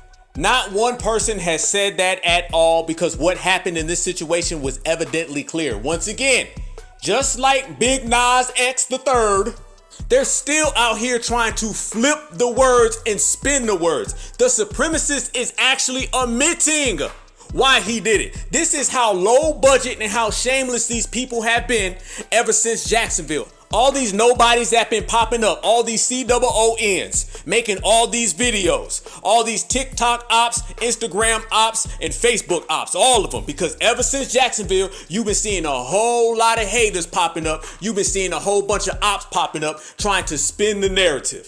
Family, these coons done reached the level where they're disagreeing with the manifesto. They're disagreeing with the confession. How the hell do you disagree with the supremacist confession? The confession is saying he's anti-black. And they saying, no, he didn't mean that. What he really meant is that the Starburst community needs a hate crime protection. No, he didn't really mean that. They's not all bad. No, he didn't really mean that. Blacks is being mean again. This shows you how desperate they are. This shows you that they ain't got no plan. This shows you that they all shook up. When all they got left is a failed swirler like this chick, then you know they done reached their limit. So she gonna babble all day long. But let Black Alpha give you a little advice, homegirl. Let me give you a little news flash. You can let Zaddy off the hook. You can let supremacy off the hook. You can try to blame all the black folks because they not all's bad, but you still ain't never gonna get that date. You can pop out them blue eye contacts that I know you wear. I know your name really Keisha and it ain't Karen. So you can quit telling that lie. You can watch the Barbie girl movie 100 more times. Ain't none of that gonna change the fact that Zaddy don't want you. And as a matter of fact, you might want to take Black Alpha's advice and get out while you can. Cause family, how do those relationships usually turn out? What was that football player's name? And he had him a little swirler. And them pictures came back and her face was swelled up. What's that guy's name? Chad something, Chad Wheeler. Am I right? Is that what it was? How'd that turn out for you? How do any of these swirler relationships turn out? Certifieds, we ain't gotta say nothing. We know something y'all don't want to believe. They be out here thinking we hating on them. They be out here saying, you black folks just hate on love. No, nope. We just smart enough to stay away from the supremacists. You ain't. You know how I go. How many times a year do you see a story with an endangered swirler? Yup, that's what I call it. The endangered swirler. When you look at the endangered list, you're gonna see all different types of names, and right there at the top gonna be the swirler. It'll be right next to the birds and right next to the tigers. You're gonna see a swirler right in the middle. For the very first time, the woman who says she was attacked by former Seattle Seahawks player Chad Wheeler is speaking out. Last week, you may recall, Wheeler pleaded not guilty to 3 charges, including domestic violence assault. His ex-girlfriend showed up in court to face him. She says that Wheeler is still a threat to her safety. Her name is Aaliyah Taylor, and it was a leaked photo of her injuries that made national headlines. Well, now she's ready to share her story, and most importantly, she wants domestic violence survivors to know they're not alone. It don't end good for the swirler. It don't work out for the swirler. It don't pay to be the swirler. It don't help being a swirler. And it don't last being a swirler. We know how it go. You know how it go. When you lay down with supremacy, you don't get back up. I said it, I meant it. Quote that. We know the real. All you gotta do is read the news, and that give you enough information right there. How many articles do y'all see a year with these swirler stories gone bad? Whether that's the African guy up in Michigan, how that turn out? Whether that's the girl down in Florida, in Virginia, how that turned out? When these folks start caping for supremacists, when these folks start saying they're frustrated because they're not all's bad and the black folks are means, when they start talking like that in the beginning, how do their stories go down in the end? Hell, look at Halle Berry. Halle Berry right now saying it's hard for me to share a child with someone who calls me the N-word. You knew it when you got with them. And so does this, I wish I was a Karen, I wish I was a Becky. So when it all boiled down and certified foundational black Americans are getting to that bag and your ass is getting dragged, don't come calling for us because we can't help you. Too busy, your number is blocked. Checkmate. And that ain't even the worst of it, family. Oh no, it gets worse than that. These people are out of their mind. The opposition towards us is heavy. They laying it on thick, but we rejecting it every day.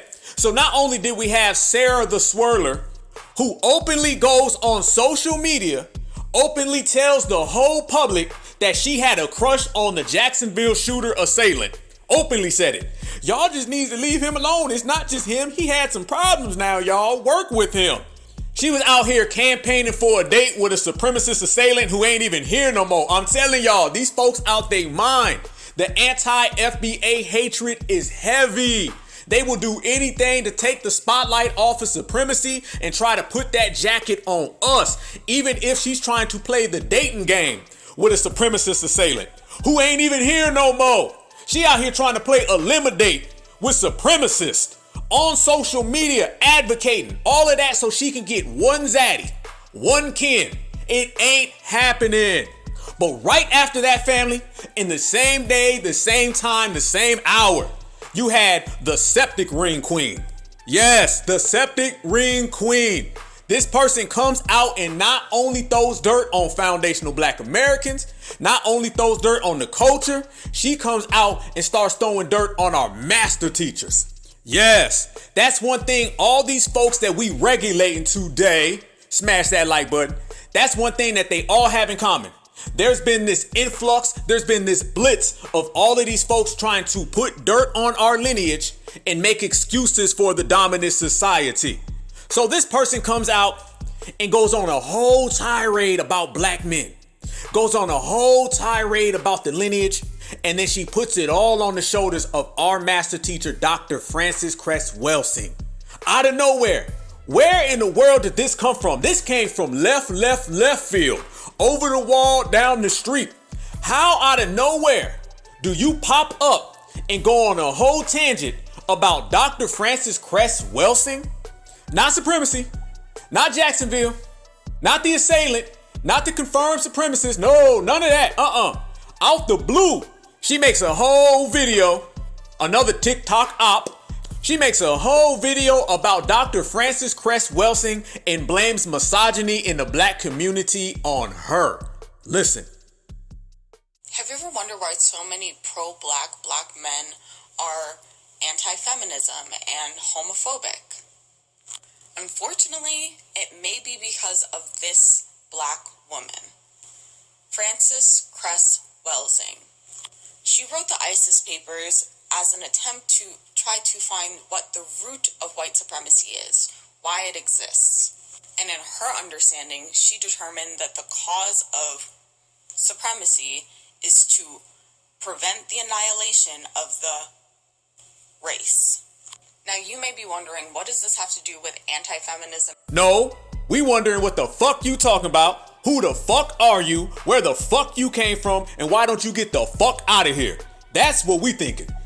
This is why we clean house. That's why we got out the dustpan, the mop, the broom, and we sweeping everybody out the door. You can't come on in. You can't, because this type of negative, falsified, phony, anti-FBA energy has to get checked. And you see they bring these people out after us every time we turn around. There's a new person. Look, family, all of these names are within a few days of each other. And they're coming at us from all angles, all of these bootlicks. You got the tethers, the feathers, the twisters, the turners, the twirlers, the swirlers. What you say, what you see. Don't lie. Everything we say about people coming after FBA comes true more and more every second. It is truly FBA versus everybody.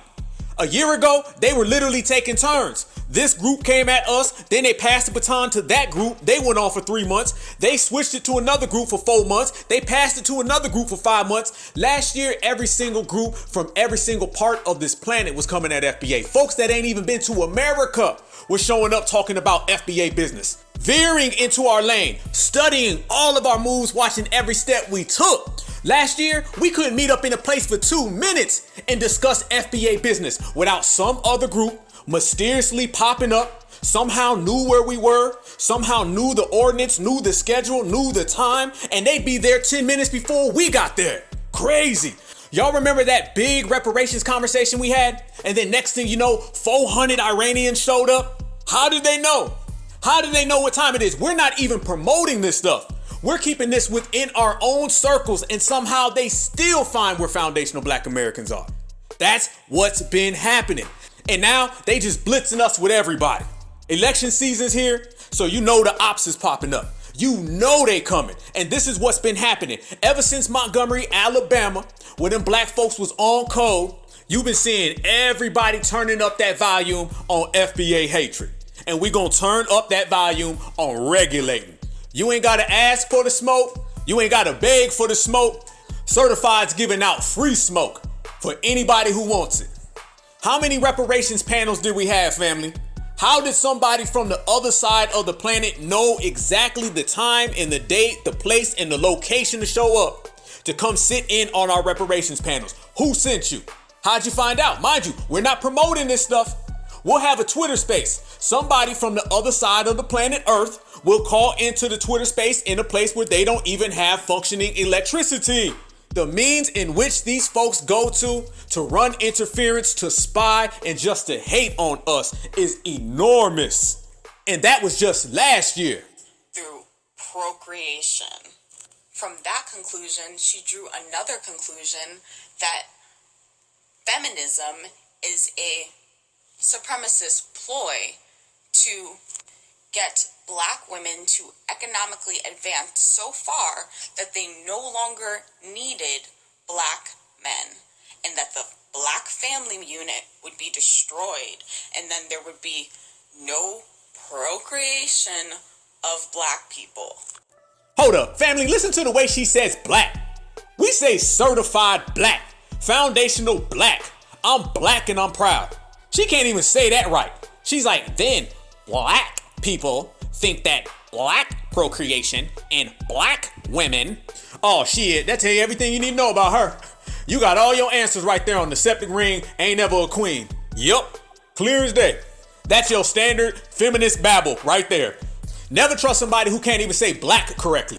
Hell no. It's as simple as this, family. If you use the word black and it sounds like you need to either spin the wheel or buy a vowel, you come up 3 letters short on a 5-letter word, then your ass disqualified. As a matter of fact, she ain't even disqualified because she was never in the game. That's what we need to start doing, family. We got to quit allowing folks to even come on the field. You can't come on our field. You can't come in our court. You can't come in our ring. You got to keep your ass on the sideline. That's what we doing. You can show up with your ball. You can show up all day long, but you're going to be standing out there. Folks cannot come in our space no more, because every time somebody shows up in our space, they start running that type of con game. They start babbling, rambling, ranting, bumbling, stumbling, and ain't nothing getting said. And we ain't got time to waste. We only got money to make. So you see what they doing right there. Every day they're coming after not just us. See, it's not just us right now in the community living, making things happen. They also go back in time and they try to slander our elders, our legends, our heroes, our master teachers every single day. And it doesn't matter where you're from. It could be political, it could be social, it could be educational, it could be entertainment. How many Michael Jackson documentaries do they make? They make a new anti-Michael Jackson documentary every single year. And an anti-Michael Jackson documentary is really an anti-foundational Black American documentary. They're doing it right now with hip hop. They're trying to go back in time. See, they can't deal with us in the present. What Tupac say? Pac said, they talk a lot of shit, but that's after I'm gone because they fear me in a physical form. Let me run this all the way back to you, family. Whenever they go back in time and they start to slander our legends who are not here to speak for themselves, that is a direct attack on us. They do it. When they say that this is a country full of immigrants, this is an immigrant nation, they're really going back in time and trying to erase our ancestors who built this country. Take their name out and put in Julio and Gonzalez. And they know goddamn well Julio and Gonzalez were nowhere near the creation of this country. Y'all remember John Leguizamo? Remember when he was making all those rounds, doing all those interviews on national television? And he was basically saying how all his people did everything that our people really did. He basically just sat back, found everything the foundational Black Americans created, used all of our talking points, and just inserted their name where ours belongs. It's the same thing they do with hip hop. It's the same thing they do with Michael Jackson. It's the same exact thing that this septic ring is trying to do with Frances Cress Welsing. They're trying to tarnish our legends, and we ain't having it. We've been gatekeeping our legends heavy. We've been not allowing anyone to come around and change the narrative or change the legacy of a certified foundational Black American ancestor. That's what they did. And if you watch closely, they'll start spinning it. If they can't just completely remove one of our legends, they'll try to throw dirt on their name. And then eventually they'll start saying how our foundational Black American legend ancestor really didn't fight for us. They fought for everybody. That's what they did with Martin Luther King. They're trying to do that with Malcolm X. Malcolm X was really about Pan-Africanism. Malcolm X was really about the diaspora. Malcolm X was really for all people. They trying to run the same Martin Luther King con game that they used on us on Martin Luther King. That's the same thing they're doing. Hell, they turned the Black Panther Party for Self-Defense, Huey P. Newton, Bobby Seale, Eldridge Cleaver, Kathleen Cleaver, and Fred Hampton. They turned that into Black Panther the comic book. When you type in Black Panther right now, you're going to see a Marvel movie. They will go at any angle. They'll come from any direction as long as they can slander, smear, throw dirt, and hatred on foundational Black Americans in the past, the present, and the future. Proceed. As an incubator for the next generation. But Black women weren't the only marginalized group within the Black community that she had a problem with. she also thought that homosexuality was a agenda to prevent the procreation of black people. There goes more lies right there. Now you see how she's trying to throw feminism on us, but yet she's trying to use it against Dr. Frances Cress Welsing. And she still can't even say the word black properly. And now she's talking about xenophobia, all lives matter, marginalized people, and basically just more anti-FBA talking points. Through emasculating the strong black man. In reality, the construction of cis heteropatriarchal gender roles and therefore cis heteropatriarchal sexuality is a product of white supremacy, making her an agent of white supremacy. Oh God. Her anti-feminist rhetoric and her homophobia. If any of this sounds familiar, there's a reason for it. Pan-Africanist black men don't want liberation for all black people. Okay, stop. No more. Can't go. Nope, stop. That's what I'm talking about right there. She used every single Democratic talking point possible. She sounds just like Steve Latifah from earlier. You see what I'm saying? Family, they're reading off of the typical anti-FBA script. There's a script that finds every single thing that we do great, which is a hell of a lot. Every single thing that we do exceptional, which is a hell of a lot. Every single thing that we do that is on code, which is a hell of a lot. And then they just do the opposite. They see that we on code, they use talking points that are off code. They see that we're strong, so they use talking points that are weak. They see that we are determined and focused more than ever, so they hop in the middle of our path, they hop in our way, and they try to divert our direction somewhere else. And they're upset that that shit ain't working. So she ran down that whole list of bootlick, tap dance, off code. I wish I was a Becky. I wish I was a Karen. I wish I was a Sally Sue. But her, just like Swirl and Sarah, Zaddy ain't gonna date you. They think just because they throw dirt on black men that maybe Zaddy will come in and accept them. They also think that if they throw dirt on certified sisters, that Zaddy's gonna date them. So basically, their whole agenda and their whole perspective is be anti-black and maybe you can be pro-W. That's really what it is. They think by being anti-black, they can be an honorary W. That's what they do. I'm telling y'all, family, that person don't think she's black. No, they don't think they're black. Not at all. They don't think they're black. They think they're dark white. This is the dark white audience, okay? They think they're just the darkest W in the room. And then when they have a run-in with the latest episode of Surviving Zaddy, or when their name get put on that endangered swirler list, they try to swirl their way back on over to us. And by then, we too busy, the door's closed, your number is blocked. And then what would a I wish I was a Becky feminist be complete, family, without trying to say that black folks are bullying them? They always got to jump into the victim mode. Not victim in terms of the system of supremacy, not victim in terms of anti-blackness. No, they think black people are anti-them. You ain't seen a I wish I was a victim, I want to be oppressed so bad, everybody's against me person until you find one of these off-code people, especially these feminists. They walk around all day long and try to create situations to where they feel someone is against them. They can't operate in a world where someone is not bullying them, even if they got to make it up. That's just what they do. That's the type of time they on. That's their MO. They will literally come around foundational black Americans and they will literally play victim as long as you let them.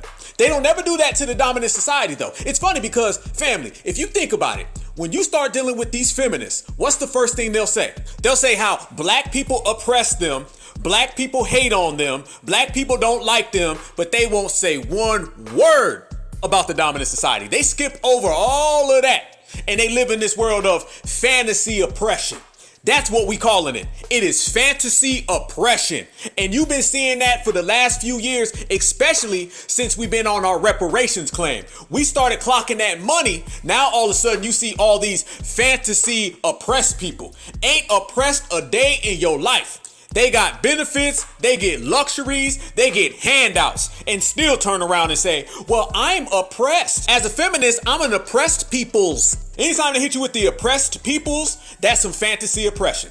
They are fantasy oppressed people, and then they try to create these fantasy oppressors. Even if they have to make it up to do it. That's what she's doing, and that's what Steve Latifah was doing earlier today. They have to create some type of fake fantasy scenario where they can play victim because that's the only way they think people will actually listen to them.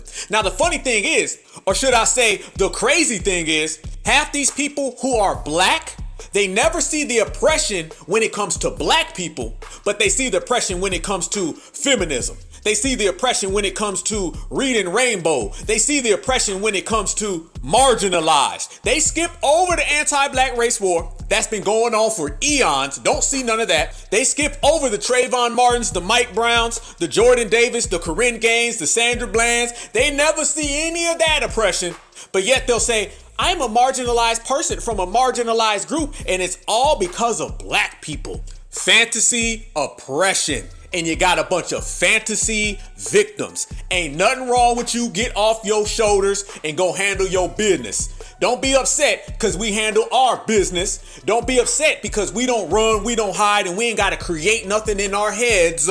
We just make it do what it do. But instead, they make Instagram and TikTok posts and then tell black Americans how bad we are to them. Instead, they should be talking about how the dominant society is so bad to them. But when it comes to certified black society, not certified black society, we live in the truth, they live in a lie. We keep it moving, they living in delusion. So you know victim mode is in full effect. Listen to her try to say how our good brother Tariq Nasheed is bullying hers. And listen to her go into full fantasy oppression mode. Tariq Nasheed is damn near 50 years old, bullying me, an actual pro-black person, by using a racial stereotype that at this point is akin to a slur. Bedwench. As in a slave who was forced to get with their master. Nope, we're not making fun of you. That sideways septum ring you got in your face is, though. You should try putting that on next time with your eyes open. It may actually help you out. And let's make one clarification, honey. Let's make this nice and crystal clear, okay? Nobody is saying that you would be someone who would be forced to be with their master. No one is saying that. Not at all. I think I talk for all certified foundational black Americans when I say no one is saying that you would be forced to be with your master. But what we are saying is that you are someone who would be willing to be with your master. Master wouldn't have to ask. He wouldn't have to tell. He wouldn't even have to point. All he got to do is say 12:30. You're going to be there at 10:30. On the dot, you willing to wait 2 hours like you trying to catch a Greyhound. She be there with a septic ring, a Britney Spears CD, and the Barbie doll. Who you fooling talking about being forced? Nobody on this planet Earth thinks that you would be forced to be with Zaddy. You're trying to force Zaddy to be with you the same way you're trying to force being bullied, force victimhood, forced fantasy oppression. And we all laughing. If you can't stand the heat, get out the FBA kitchen because we cooking. Certified. Y'all smash that like button. Make sure you share this episode. Black Alpha Network certified BLACK. We do this all day and we drop receipts in the process and we getting our reparations check. Cut it, run it. But family, as we go through this list and we talk about these people who are actively working against our community, because that's what this is all about. Understand that if you do not enforce the code, you don't have a code. And if you have a code, it has to be zero tolerance. What I say, family, no fucks given. You can't give 3 fucks. You can't give 2, you can't give 5.5. No, 0 fucks given. The code is not meant to be nice. Understand that. Anybody who runs around and they're trying to have a code that placates to feelings, placates to emotions, I guarantee you, your code ain't gonna work. It ain't gonna get off the ground. It's not going to go anywhere. And we don't have that type of time to have no flimsy, floppy ass code. Our code has to be rock solid. It has to be as strong as the ground you standing on. And the ground that we standing on is in the country that our ancestors built. It's got to be that strong, solid. So we out here speaking truth to power. And we ain't really worrying about how nobody feel about it. Because when black folks used to feel emotions, care what people thought, give a damn what people said about them, you got yes, we can, and the we don't mean FBA. You got can't we all get along, and the we don't mean FBA.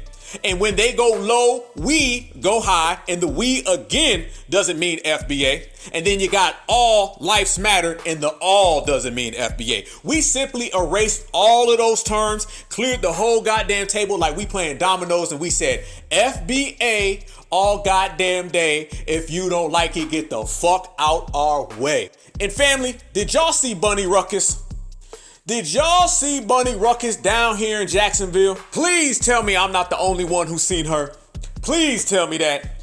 Why they let that woman out the house looking like that? With the hair, the glasses, the mammy suit, the bucking eyes. Please tell me I ain't the only one who's seen her. She done came out a week ago and was trying to cape for DeSantis. Did y'all see that? Remember when she grabbed the microphone and said, y'all gonna leave him alone now? We ain't standing for it. Leave Massa alone, because you know they get real defensive when it come to Massa. Because you know their job is to protect Massa. Bunny Ruckus done had a fake healing session down here in Jacksonville where they were supposed to all get together, hold hands, and basically just forgive supremacy. Because remember, healing just means forgiveness. That's all it means. That's why no one else heals. Everyone else gets results. But she tried to have this healing session, I guess, where everybody was supposed to come in, lock arms, and basically just sing songs. And brothers and sisters ran her off the block. There was a big ass argument. They was like, nah, we got some questions. You gonna have to put something up. You gonna have to give us some type of answers. And obviously, looking at her, she ain't got no answers. She ain't even got no answers for how she look. Can somebody please help her get dressed? Please, can somebody just assist her? The whole sunglasses, sideways, upside down, lopsided, just disturbs me. Why her family let her leave the house looking like that? Why anybody let her get on camera like that? I wouldn't let her get in front of a Polaroid looking the way she be looking. I'm sorry, just all over the place. So they had this little healing session and it turned into a debate, and the debate turned into an argument, and then she tried to get people to leave because she can't take the pressure. Listen, family, this is Bunny Ruckus. As today marks 1 week since the deadly hate crime shooting at a Dollar General store, city leaders come together to start the community's healing process. Yeah, so at a certain point, the community healing was supposed to happen in this. Healing just means forgiveness. Wasn't allowed inside. Now, at a certain point, we did see large groups of people starting to walk out, and that's when a lot of yelling started to happen. And this was between a pastor and another lady inside, and then Jacoby Pittman and that pastor started yelling as well. So take a look at this. That's unbecoming. I'm speaking my truth. I apologize, Pastor. In front of Mike, you can't push people like Jacoby Pittman being ushered inside of the church while she is going back and forth with a pastor. The pastor was yelling he's tired of fighting for change in this community, while the council member was yelling about the pastor hurting the families who are grieving. Look at that. They putting pressure on Bunny. Bunny, you in trouble. She going back and forth with a pastor. You know when you trying to put a healing session together and the pastor is G-checking you, something done went wrong. And shit done went wrong for Bunny. All of this unfolding after a meeting that was supposed to focus on healing in this neighborhood after last weekend's shooting. That's when 3 black people were shot and killed at a nearby Dollar General for being black.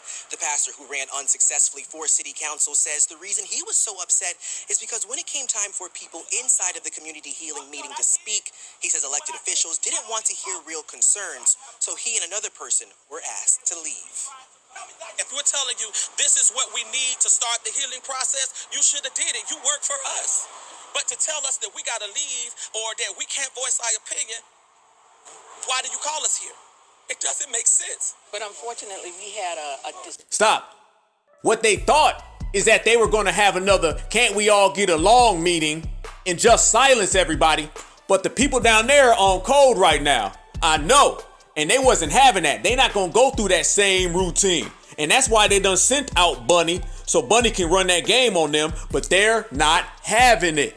So she tried to come in and do damage control, and listen to how mad she is. They done pissed Bunny off. She need to be pissed off about them goddamn sunglasses. But listen to how mad Bunny's getting. But unfortunately, we had a disruption of individuals that was showboating.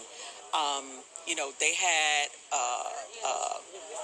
concerned about last week, and I don't have a problem in addressing those issues, but today wasn't that.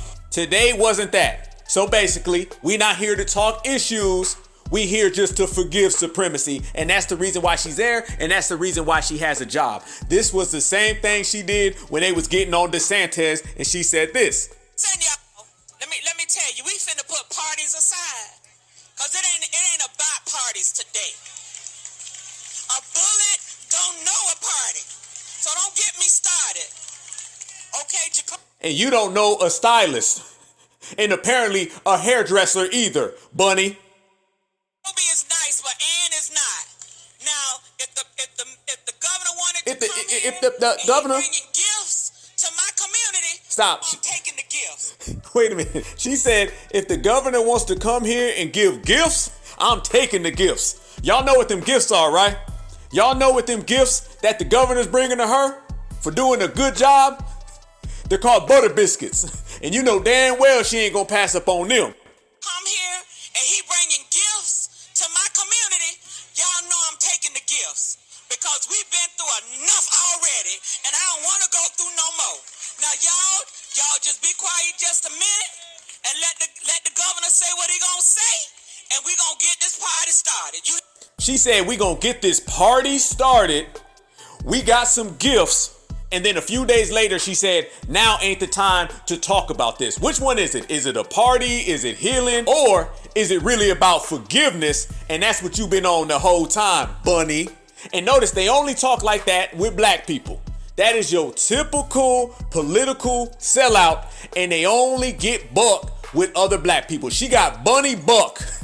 She was bucking Bunny Ruckus. Would never talk like that to any supremacist. No. But when it comes to some black folks, oh, they gonna jump in and get mad then.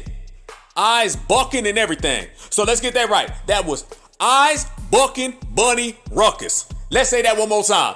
That's eyes bucking Bunny Ruckus. Keep on talking, ain't saying nothing. Sit down. These shields ain't saying nothing. Ain't moving nobody. All they need to do is move out the way, because it's our time. Simple as that. A simple change in approach can change the whole world, and we've been changing the whole world. And it starts with G-checking, gatekeeping, and regulating. And one thing we do right here on the Black Alpha Network, we regulate better than anybody. The whole family. I'm talking about all of y'all. Everybody in the chat, everybody in the comment section. Certified. Salute to you all. I love you with a passion. And since we're lineage strong, we stand on lineage business, loyal to the soil. We make lineage moves, and we are lineage first, second, third, fourth, and fifth, all the way down the street. Since that's the mind that we have, that's the mentality, that's the line that we've been pushing, we got to stop all these people who come around, run interference, all these ops, y'all know they coming. But there's been a situation that popped off recently, family, where these people are trying to put jackets on us. Y'all know what I say. Quit trying to put that tether jacket on us. Quit trying to put that Fleer jacket on us. Quit trying to put that Fleedman jacket on us. It don't fit. We can't wear it. We wear an extra large. You wear an extra medium. Put that shit back in your Fleedman closet. We like our clothes made in the USA, not fled to the USA. There's a big difference between made in the USA and fled to the USA. Ours is authentic. Yours is artificial. Ours is certified, yours is counterfeit. So take that shit back to where you ran from, run from, hop to, skip to, jump from, what bridge, what boat, whether that shit paddles or floats, what fence, what plane, however you came. There be no USA without FBA. We are not the same. Damn. That was lightweight bars right there. And another one. We about keeping a tight grip on our culture, because if we slip for 1 second and lose that grip, all of a sudden, family, everybody's going to try to come in and put their dirty laundry on us. They're doing it now and we watch it, I promise you. If you look around and you see all these folks that we've been regulating, that we've been G-checking, the one denominator that they have is that they take everything that people do to us, then they try to blame us for it. You're going to have two different people. You're going to have the person who just makes up things about foundational Black Americans. They just pull shit out the sky and tell bold-faced lies. They don't even believe they self when they're talking. You're going to have that person.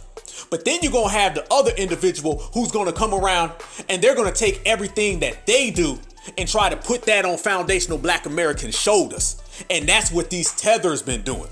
Yup. All the tribalism, y'all know, we've been seeing it for the longest. They come over here and they try to take that tribalism that they have and they try to put that shit on our backs. And then they get mad because we don't operate like that. Foundational Black Americans do not deal with that tribalism. You go over there and they're arguing on what side of the continent, what side of the country, what side of the village, what side of the water well, what side of the desert, what side of the jungle. Anything that's got a side to it, guarantee they gonna be fighting over it. Now they over there fighting about which side of the colonizer can you be on. I'm not lying. The colonizer has been doing that. The colonizer's been going all through the diaspora, the Caribbean and in Africa. And they've been splitting them up sideways like a piece of pizza.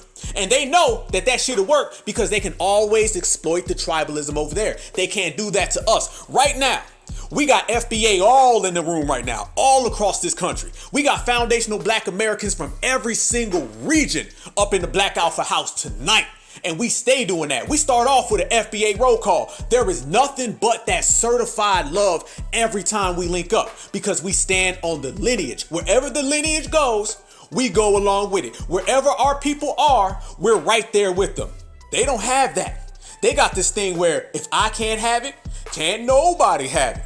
If I can't get it, I don't want you to get it. If y'all's is gonna get the money and I can't get the money, then I don't want y'all to have reparations. That's what they've been doing. That's why they've been trying to get in on all of our reparations claims. They got that backstabbing culture, sink the whole goddamn ship if I don't get my way. We don't have that. FBA, we got the belief of if the whole family can't come, ain't none of us coming. What would happen with y'all growing up if you had a friend that said y'all can come on over, but your brother can't come? What's your mama gonna say? Let me ask y'all that question right now. Let's go into the culture. We are the culture. We do it for the culture. Nobody knows FBA better than all of us because we are FBA. What would happen to y'all? And I'm asking all my certified sisters and all my certified brothers. What would happen if you had a friend, you had somebody that you knew, and they said, you can come over, but your sister can't. You can come over, but your brother can't. You're welcome over here, but your brother gotta stand outside in the cold. You're welcome in the house, but your sister gotta stand over there on the corner. What you gonna say to that? Even more so, what your mama gonna say to that? What your daddy gonna say and what your auntie gonna say? Can I just say it for everybody? Because I know what my mama gonna say. My mama gonna say, first off, fuck them. Second off, if your brothers and sisters can't come, ain't nobody coming. Let me ask y'all this other question. What would happen in your family if your brother or sister got into a fight and your parents found out that you didn't get involved and you didn't help? What would happen to you when you went back home that night? What would happen? It ain't gonna be too good, is it? Let one foundational Black American brother or sister get into a fight and the other brother or sister did not help them, did not get involved, they just sat back and watched. What's gonna happen when you got to explain that to your parents? It's gonna be a long walk home. That's our culture. We teach that at a young age. We teach loyalty. We teach riding for each other. They don't. They teach the opposite. They teach backstabbing. They teach all for yourself. They teach being selfish. That's why they're in the condition they're in, and it's based on that same type of selling out. Because remember, we the only ones with soul. Don't nobody say soul. All that soul music, soul food, soul clap, that comes from us. Once again, we are not the same. Said it, we'll say it again, and we're going to keep on saying it until they get it through their goddamn head. If my family can't come, I ain't coming. You going to get us all together, or you ain't getting one. We don't do that, I'm going to leave everybody behind shit. We don't do that, I'm going to come over, but my brothers and sisters ain't welcome. Y'all know damn well what your mama going to say. And what your mama say ain't even gonna be as bad as what your grandmama gonna say because we passed this shit down. It took years to get this way. That's why the culture's so strong. And that's why can't nobody tell us nothing. Don't nobody know us better than us and can't nobody beat us better than us. The culture's so strong that my grandmama and your grandmama don't even know each other. But I guarantee you, if they both pulled up a chair and started talking, they'd talk like sisters. Our granddaddies would talk like brothers. Don't tell me this ain't the FBA family tree. Don't tell me this ain't the bloodline. We in here deep. Got to love it. Salute ourselves. Loud and proud. So family, y'all seen that video that came out with that lady who was hit by a brick? Roll, whatever. Row your boat gently down the stream. I don't know her name, okay? We gonna call her Twirler. Yep, because y'all already know what a twirler is. If you take a tether and a swirler, Put them together, mix them all up, you got a twirler. So we gonna identify her as Twirler. That's her name, Twirler, Miss Twirler, okay?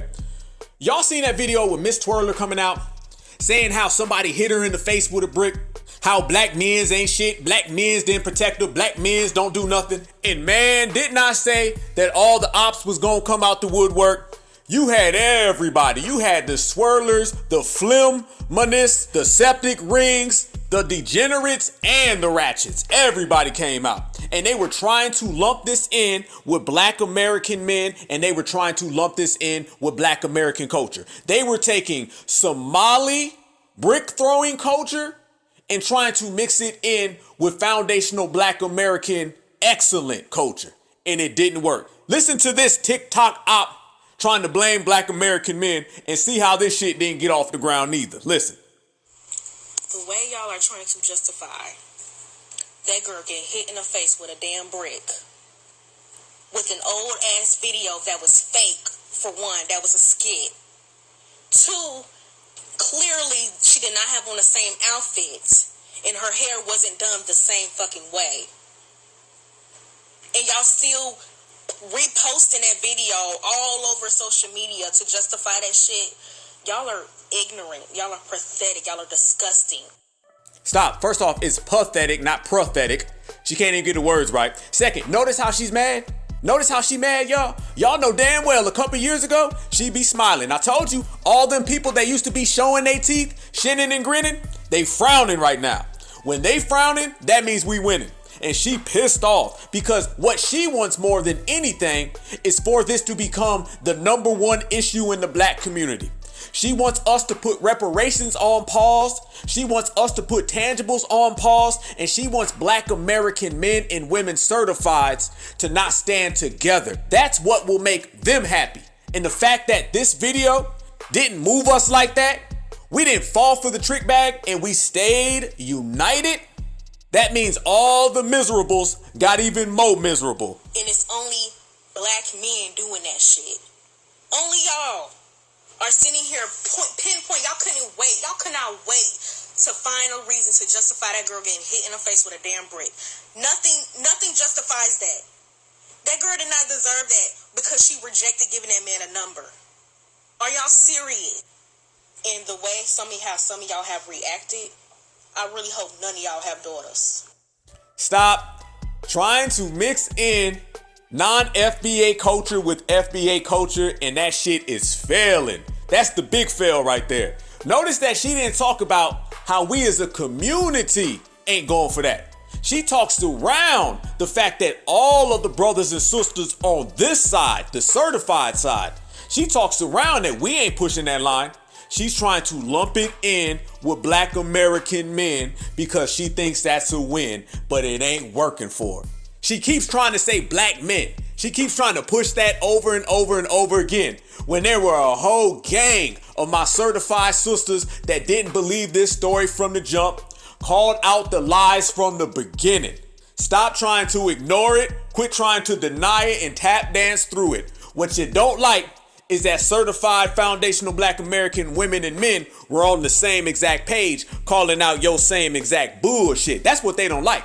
They don't like that us collectively, men and women, are calling out the agenda. They want us on 2 different pages in 2 different lanes. They don't like the fact that black American men and women, we in the same lane calling out all they bullshit together. They don't like that. Oh no, they don't like that. When black American men and women stand side by side and G-check people together, that scares the hell out of them. And right now they scared as hell. Ain't a TikTok video that can save you.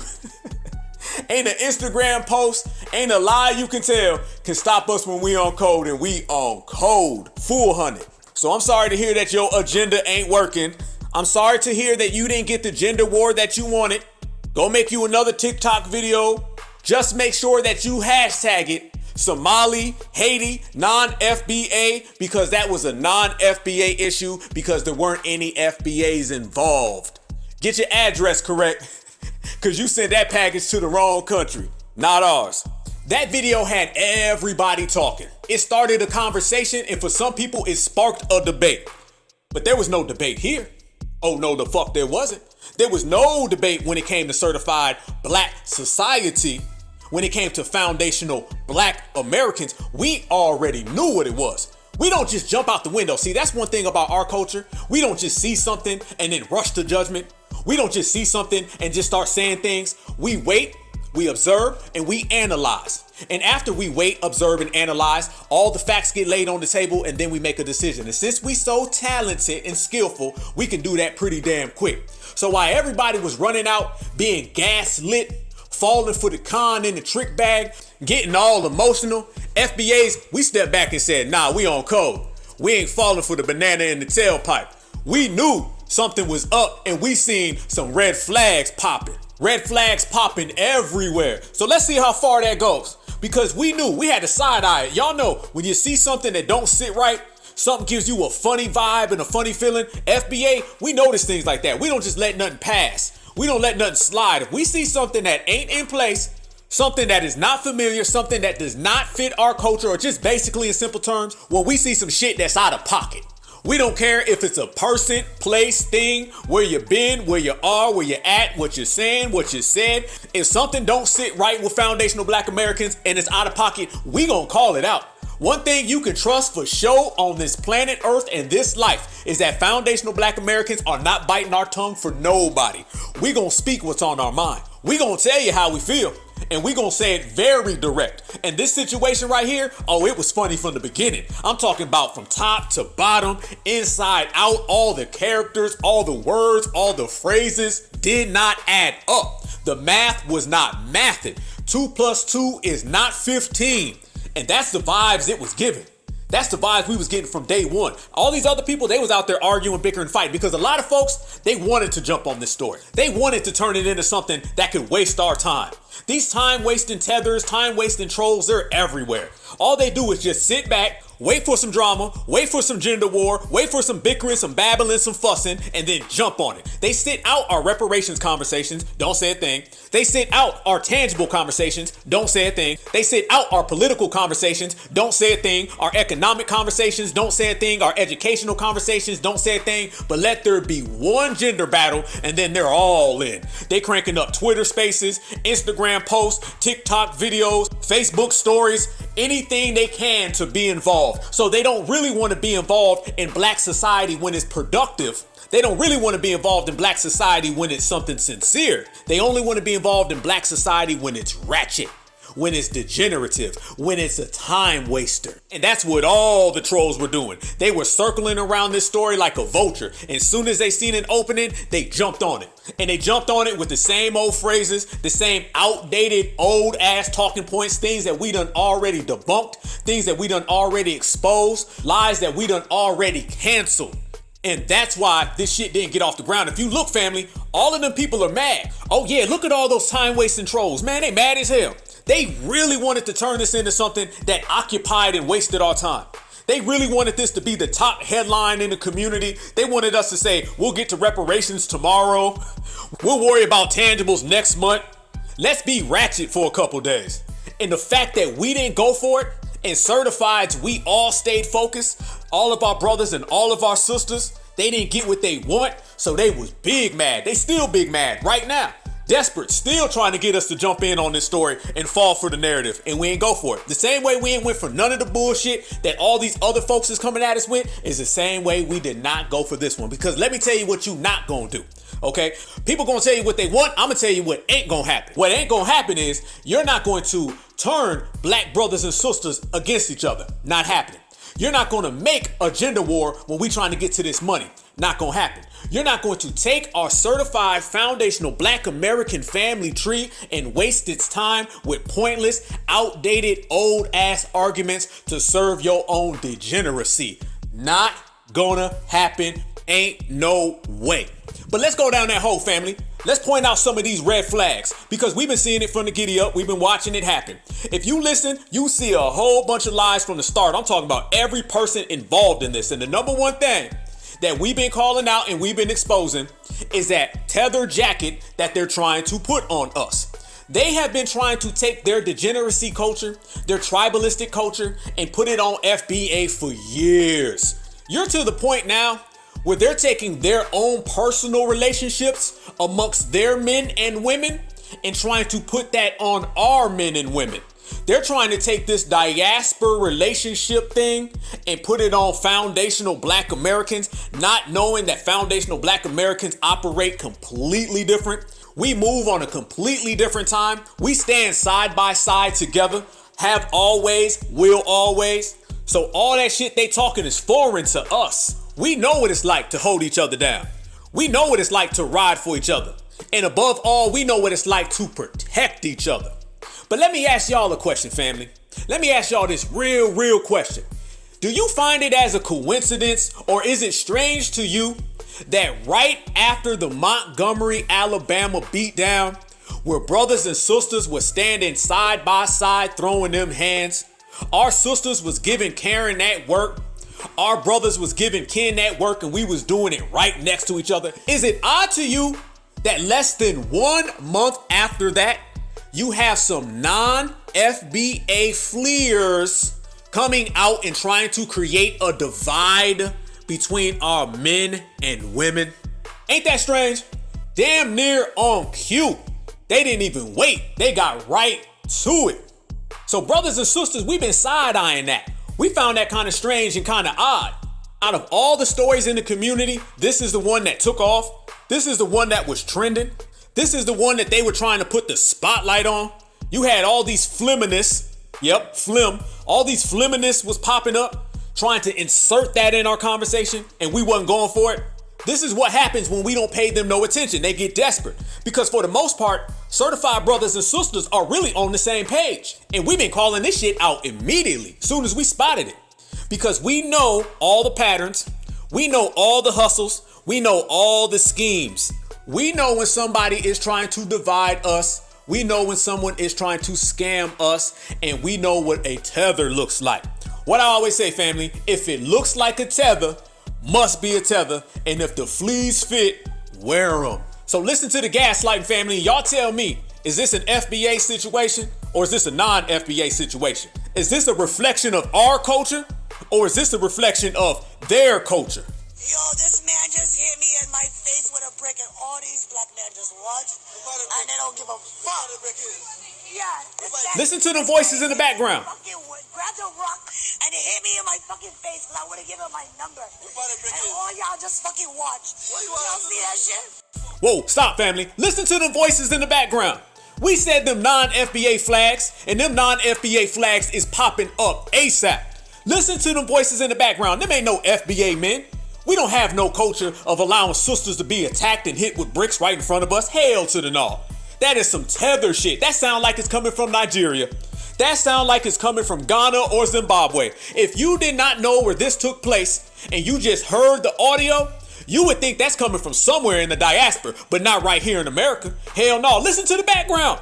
You hear Mr. Mutombo, you hear Mr. Fufu, and I think I heard Mr. Jollof. They're like, what do you know? What do you talk about? Brick? What brick? I see no brick. Where's brick? You know how brick. Yo, this man just hit me in my face with a brick, and all these black men just watch, and they don't give a fuck. Yeah. Listen to the voices in the background. Grab the rock, and it hit me in my fucking face because I would have given my number. And all y'all just fucking watch. Y'all see that shit? That sound like it's coming from Nigeria. I cannot tell. They trying to tell us that was in the South. That sound like it was in South Africa. But that don't sound like the dirty South here in America. Ain't no way. That is not our culture. They trying hard as hell to flip that on us. They trying hard as hell to get us to wear that tether jacket, tether windbreaker, tether sweater, tether t-shirt, tether tank top. We ain't putting that shit on. It's clear them is non-FBA men. And listen to how she starts saying black men this, black man this, black man this. She made sure that the camera captured her saying black men. And if you notice, she keeps the camera on her and she keeps saying black men, but she's not showing their faces. We hear their voices, but the camera's going over their faces real quick. You hear her dropping black men 100 times and you hear their African accents 100 times. There's not an FBA in this whole goddamn video. So why the fuck they trying to put this on black Americans? Nah. Y'all see that shit? What do y'all do? I want y'all to be a man. I want y'all to be a man and fucking do something. Y'all gonna let a man hit me in my face. Nah, nope. I know a Southern accent when I hear it, and I know an African accent when I hear it, and it is not the same. Matter of fact, I hear her with an African accent. So if we're dealing with an African woman and an African man, the only thing American about it was the damn brick, and the brick ain't talking. So where is America involved in this?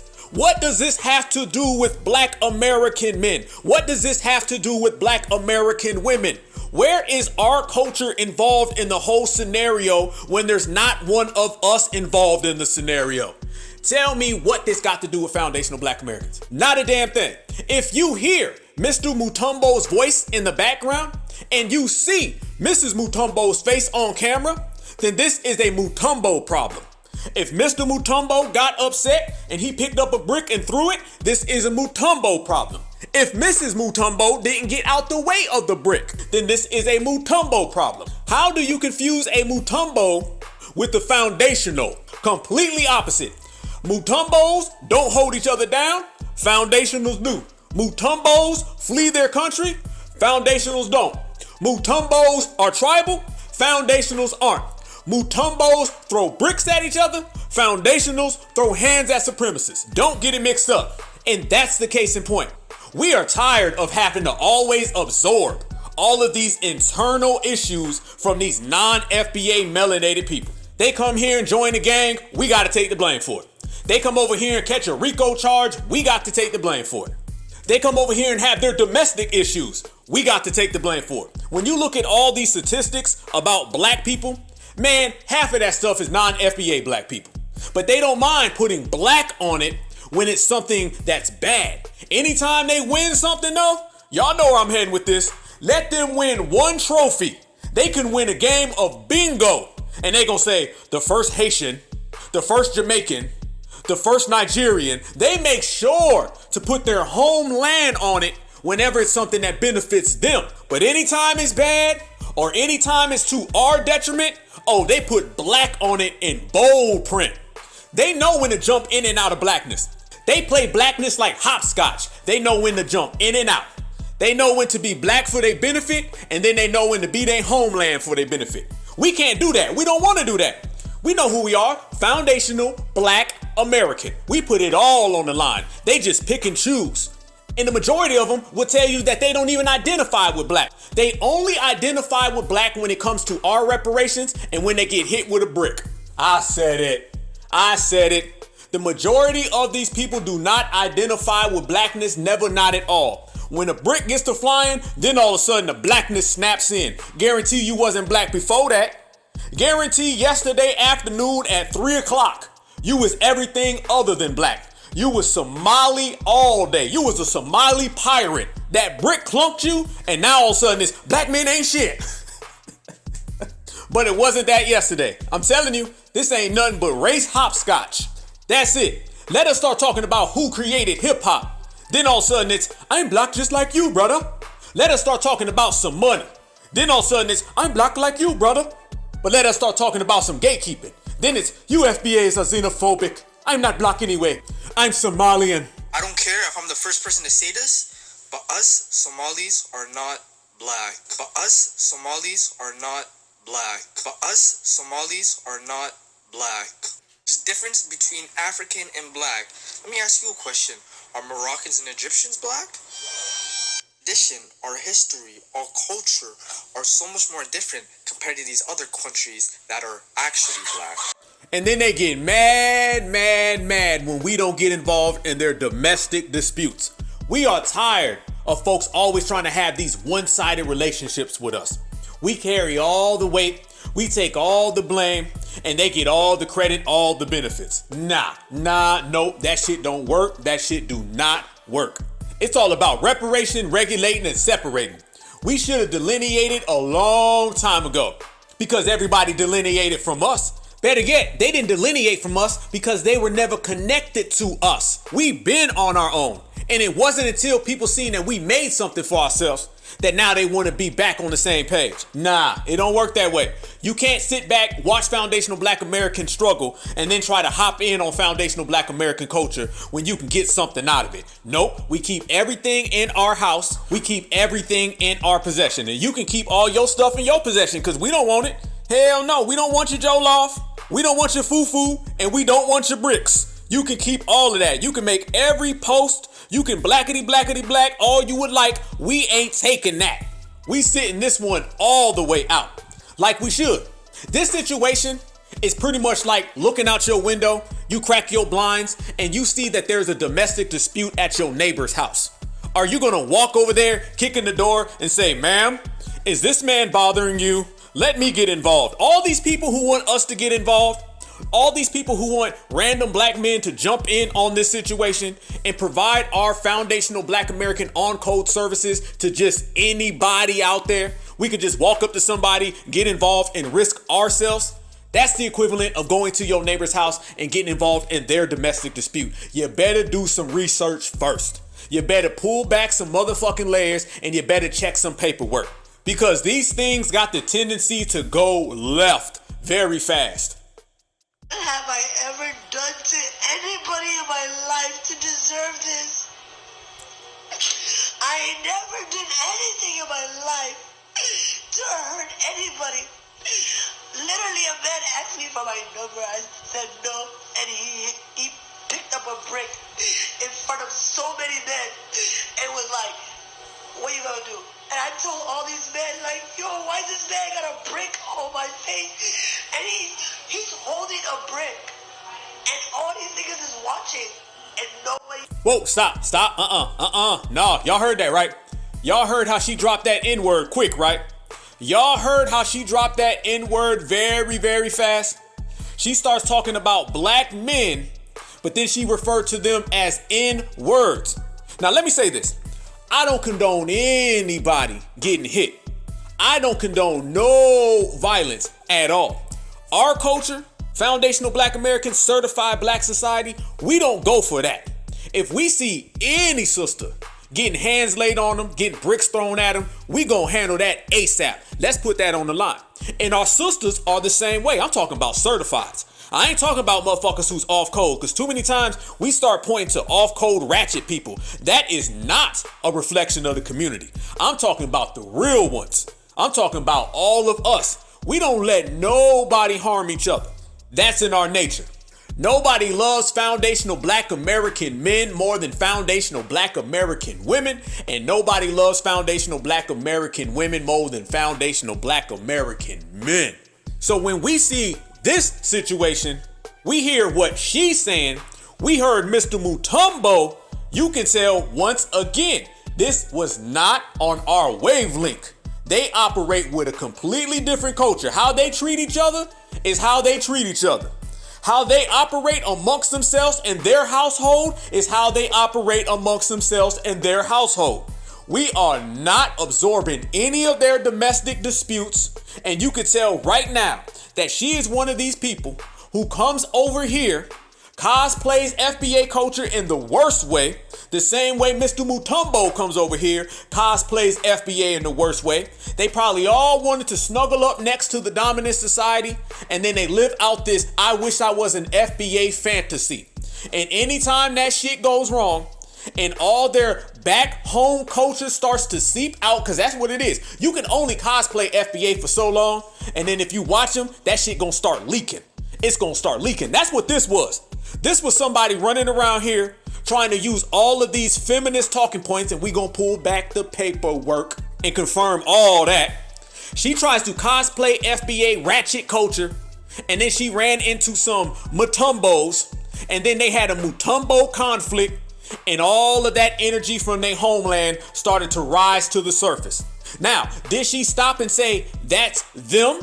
Or did she say, that's us? They never do that, family. Y'all notice, they don't never clean up no mess. They'll come around here and say every single thing about foundational Black Americans, but not one person comes out and says, hey, that wasn't even FBA involved. She's not saying that. Nobody's saying that. They just allowing you to think that this is a black problem. I told you, it's hopscotch. They know how to make things look like it's something that we all have to deal with. See, they don't want to deal with it on their own because they're not used to dealing with things on their own. If they could, their homelands would be popping and they wouldn't be over here eating off of our lineage. Yes. So the very fact that nobody's came out and clarified who did the attack, that tells you everything that you already know. How come it's foundational black American men and women who are setting the record straight? How come we gotta let everybody know that this was non-FBA? How come we gotta let everybody know that this wasn't our men? How come we gotta let everybody know that this had nothing to do with our heritage? How come we gotta do it? They could easily do it. They could come out right now and say, family, that was a non-FBA issue. This was a reflection of our African culture, because this shit goes on all the time over there. We got some paperwork on that too. How come nobody came out, clarified that, and put that statement on the line? We gotta do it. And that's what always happens. That's why we delineate, we separate, we regulate. Because if we leave it up to them to make the clarification on lineage, we'll be here forever. But it's funny though, let them win a Grammy Award. Then all of a sudden they'll make that clarification on lineage fast, won't they? Let them win an Oscar. They'll make that clarification on lineage fast, won't they? Let them stake claim to creating our FBA music and they will make that lineage clarification fast. They only make the distinction between us and them whenever they get the bag or the trophy or the credit or the benefits or the resources. Then they put their name on it again. And it's the same with this situation. She comes out and says black men, black men, black men, when she should have been saying Somalian men. She should have been saying African men, diaspora men, but she didn't. And then on top of all of that, first thing she said was these NIGGAs. So you already see what type of TIME that she's operating on. The same one that all of them do. That's why we separate. What you gonna do? And I told all these men, like, yo, why this man got a brick on my face? And he's holding a brick. And all these niggas is watching. And nobody does nothing. And he hits me in my face and then they all just watching. And they let that nigga get in a corner. And they let that nigga get in a corner. And they let that nigga get in a corner. All just watching. And they let that nigga get in a corner. How is this okay? This is what y'all doing to women? Listen to the abstract terms, family. Listen to how she's speaking in very vague, loose language. That is all on purpose. She's on code with her community. What you're seeing right there, family, is the same thing you see with the feminist movement. It's the same thing you see with the Me Too movement. Notice how all of those Beckys, Karens, and Sally Sues in the Me Too movement, they'll say men in general. They'll never specify what man to what community unless they're blaming black men. You start talking about a black man, they'll say black directly. You start talking about their men, then all of a sudden it turns into men in general. That's what she's doing. She wants to say men in general because she don't want to throw her village under the bus. Yeah, we got it all. Black Alpha Network, smash that like button all day, every day, every way. She does not want to throw African men under the bus. So that's why she's using the loose language of men and N-words. She's never going to specify, and I guarantee you, if you ask her what's so great about her homeland, then all of a sudden she'll start specifying, making every distinction available. But when it comes to blaming men, she's doing the same thing that Karen does. She's making sure she does not put the spotlight on her lineage. No, she wants to make everybody believe that it's a black American man problem. The same way Karen in the Me Too movement wants to make you think that it's a black American man problem. She knows what she's doing. She knows what she's doing. She wants to get mad at Mr. Somalian, but she does not want to put him on Front Street. The same way that Karen gets mad at Bob, Billy, and Jethro, but she does not want to put him on Front Street. So they start using ambiguous and abstract terms, loose as fuck. That's an old tactic. That's old as hell. Old as hell. Make sure that you bring the spotlight on men, but never jeopardize your community. That right there ain't nothing more than a Me Too Matumbo. Yep, that is a Me Too Matumbo. That is one of these non-FBA melanated people who studies, learns, and watches Karen, gets all of Karen's tactics, and then uses it on black men. She's doing the same exact thing that W women were doing to Bill Cosby. Yep, she's just doing it to your average everyday brother. And that shit done went viral, and all of these time-wasting trolls done jumped on it, but foundationals ain't. And they mad right now, mad as hell that we ain't went down that lane. I seen certified foundational black American women, and they was calling it out. They was calling it out. First off, our certified sisters were saying that they man wasn't just gonna hop in and defend some random tether, because that same person right there be the main one making tweets when a brother gets harmed. They be the main one saying, you deserved it, when a race soldier takes us down. Is this the person that we gonna put our life on the line for? Is this the person that we gonna risk it all for? Your ass is gone, and next thing you know, she's making a tweet about it? Nah, ain't going for it. And our certified sisters was calling it out. We stand together. That's something they can learn from. Y'all want to learn all this stuff from FBA, right? You want to walk like us, talk like us, move like us? You need to be watching the way our brothers and sisters operate. We get on code quick, and we handle her the same way we'll handle somebody who's of the lineage who's off code. But one thing we ain't gonna do is fall for a Me Too Mutombo. Nope. You can get that one out your head. So we've been doing some paperwork snatching. We've been doing some paperwork pulling. And we found out what we already knew is that this Mrs. Mutombo, she ain't nothing more than an I wish I was a Karen, the diaspora version. And y'all know sisters and brothers pulled out them receipts quick. That video dropped at night, and by the morning, they had a whole gang of videos with her saying all types of off-brand shit. And since this is the Black Alpha Network, and since we are certified, we gonna go ahead and put all them receipts on the table. Step for step, line by line, we about to walk right down the aisle. And we gonna show every single off-code, out-of-pocket, off-brand shit coming from this lady. And we're gonna show everybody that this is a reflection of their culture. This is how their men treat their women. This is how they handle their business, not ours. So in other words, translation, this is a Mr. and Mrs. Mutombo problem, and we are going to FBA our way out. Because men are not providers and protectors, not innately, because they only protect what they possess. Even a three! Because men are not providers and protectors, not innately, because they only protect what they possess. Number 2. Happy Pride. I hope every black woman is kissing another black woman, because we are the innate protectors and the providers. We protect societies, we protect communities with our intellectual property, with our lived experiences, with our breast milk, with our bodies. We're the ones. Number 3. Receipt. We protect everybody and we provide, baby, okay? So I hope you catch a girl tonight, because I hope I do. What the hell? Don't forget, before there was feminism, it was lesbians who were living those lives without worried about niggas. Like, they were not worried about niggas. They go to N-word again, family. A non-FBA using the N-word. They were decentering men. So before there was feminism, there were lesbians. Hey, excuse me, thank you. Excuse me, thank you. Thank you. Thank you. And the receipts keep coming in, and the paperwork keep getting snatched.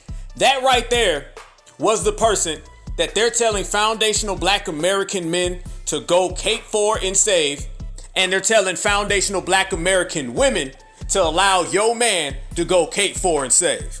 Question is, do you think she would come to your defense?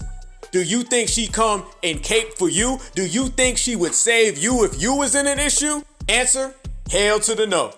But family, it get even more worse than that. See, you're dealing with somebody who's off-brand anyway, and be honest with you, you're dealing with somebody who is so far gone, so far removed in your typical Me Too Mutombo. But not only is she cosplaying foundational black Americans in the worst way, not only does she drop the N-word consistently, all of these non-FBA people who throw around the N-word left and right, we know what that is. We know what that is, because trust me, when they learnt the N-word, when they go home, when they shut that door, they throwing that word around. Yup, they're throwing it around the same way the dominant society does. They'll yo you in public. Let them get behind closed doors, and that N-word with an A at the end turns into the N-word with the ER at the end. Just like their family does, because that's their background, that's their homeland, and that's how they view us. And we ain't gotta make it up. We ain't gotta lie. If you listen long enough, they'll tell you they damn selves. I do have this conversation a lot with Africans or even just Caribbean people who will often look down on Black Americans. Number one, they will say they lazy, they ghetto. I've heard African parents tell their kids not to date African American men, not to marry them, things of that nature. What are some negative stereotypes y'all heard about Black Americans from your parents, from your friends? You literally said it all. Yeah. That's it? Yeah, 100%. Right. Like, my mom would tell me not to marry that. Yeah. Right. She says it all the time. Even when I hear like African parents say that, it very much sounds like the same rhetoric that a white person would tell their kids. Like, you know what I'm saying? Like, don't marry that Black guy, like he's ratchet, they ghetto. It's crazy to hear other Black people have that type of rhetoric towards each other. And them feminists really thought that they was gonna get us to come out for that, to save that, to put on the cape for that. You out your mind. And it wasn't done there, family. Now, eyewitnesses done came out, and they done told a story that's completely different than what she told. Now, it's a story that we can all obviously tell is true, but it just so happens to be the opposite of the feminist story. The feminist, it's basically all Black American men are the problem, even though there were no Black American men involved. All Black American men need to go save her, even though there were no Black American men involved. All Black American men are guilty, even though there were no Black American men involved. And that's why the feminist movement don't mean shit and we don't pay it no attention. That's why they mad. But the eyewitnesses done came out and they told a story about who she really is, we could tell. What she really does, we can tell. And it only brought home the fact further and further that when you are that off code, you are on your own. Receipt. I was one of the guys who was there that did not help her. Listen, family. Getting hit with a brick, right?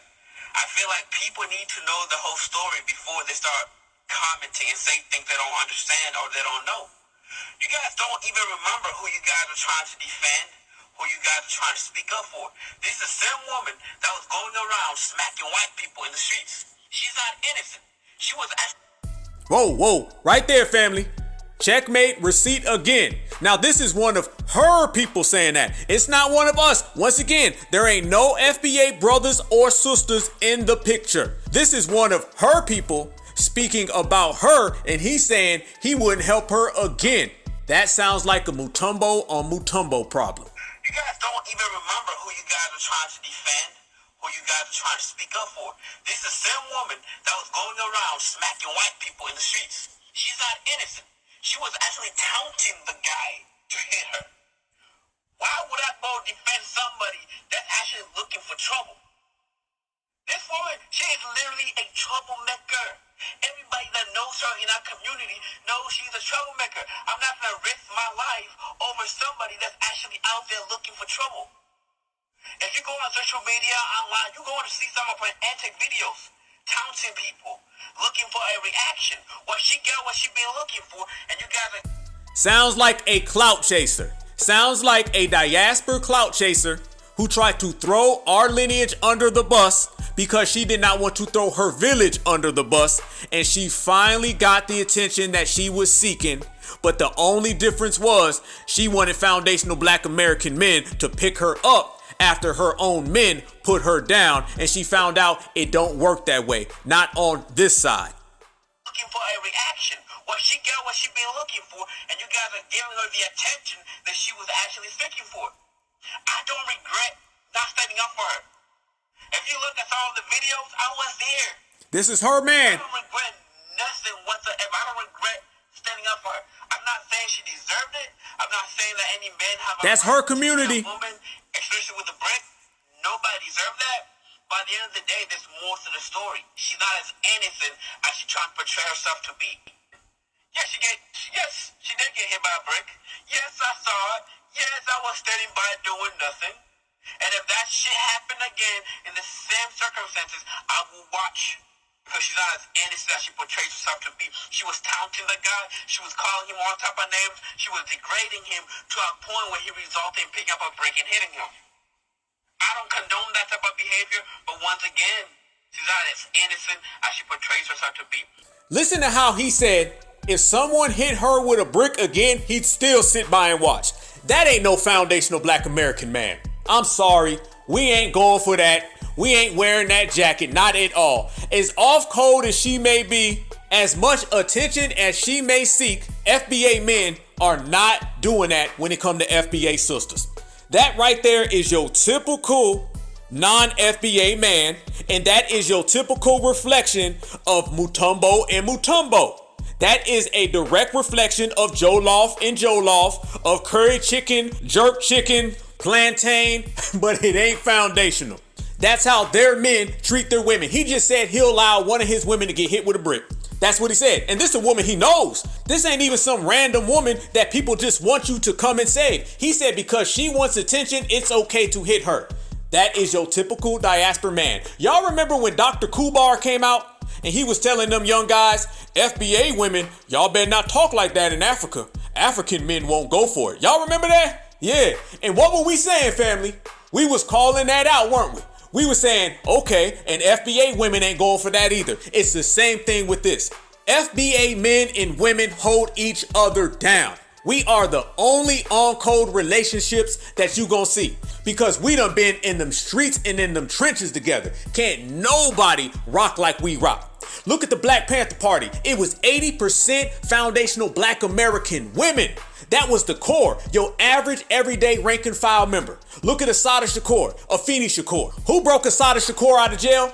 Her foundational Black American brothers. Who started the Free Huey campaign? Our foundational Black American sister, Kathleen Cleaver. Harriet Tubman, Auntie Polly. We have a rich tradition of certified sisters and certified brothers standing next to each other and being on code. They don't. That's why that man was so quick to pick up that brick and throw it. And that's why she was so upset, because that's what they're used to in their community. The whole world knows it. FBA's just calling it out. You're not going to put that on us, because when it comes to our society, you got to go find riffraffs that do that type of behavior. You got people saying, well, that go on in the Black community. Yup, by people who are off code. But in these other communities, that is the code. There's a difference between someone who's off code and they're the outcast of our society versus somebody who is on code and that's the core of their society. Big difference. Boy, we rocking today. They thought they was gonna get off on us. They thought they was flexing. They really thought certified sisters was gonna join the feminist movement. They really thought brothers was gonna hop in the manosphere. They thought we was gonna go back and forth. Man, certified brothers and sisters said, fuck that. Y'all go handle the brick gate and we gonna stand over here and we gonna handle the reparations money. They can't do it. And if you notice, family, they've been trying to get our sisters to go down that feminist movement over the last 5 years heavy. Remember last year with the Roe versus Wade situation? Our sisters sat that shit out and said, you on your own, Becky. Then they tried to get our sisters on the y'all save democracy. And our sisters said, you on your own, Becky. Then they tried to get our sisters to get on that black girl magic. And they said, you on your own, Becky. This is the you on your own, Becky. You on your own, Karen. And you on your own, brick lady. That's this era right here. And we standing next to each other. That Montgomery, Alabama situation ain't went away. They've been trying to diffuse it. They've been trying to take that vibe off of us. But brothers and sisters know it ain't going nowhere because it didn't start there. That was just a part of it. By the time you seen black men and women standing next to each other and defending each other in Alabama, it had already been going on with us. And we do it every day. There ain't a sister in this chat right here that I ain't gonna ride for. Every single sister listening right now, I promise you, let Black Alpha be around and somebody ever disrespects you, it's gonna get serious. They gonna go for a Montgomery, Alabama swimming in water. Trust me when I tell you, we hold down ours. We protect what's ours. We don't let nobody violate. They violate, we demonstrate. And that's why people don't like us. Going back to what I said in the beginning of this episode of the Black Alpha Cast. They get mad because they don't have the unity that we have. They don't have the galvanizing that we have. They don't have the code that we have. They try to put all of that dirty laundry on us and we reject it. That leads to desperation. That leads to jealousy. And then they circle around and every few weeks they come up with something new. They thought this was going to be the red herring. They thought this right here was going to be a situation that just dissipated everything that we created.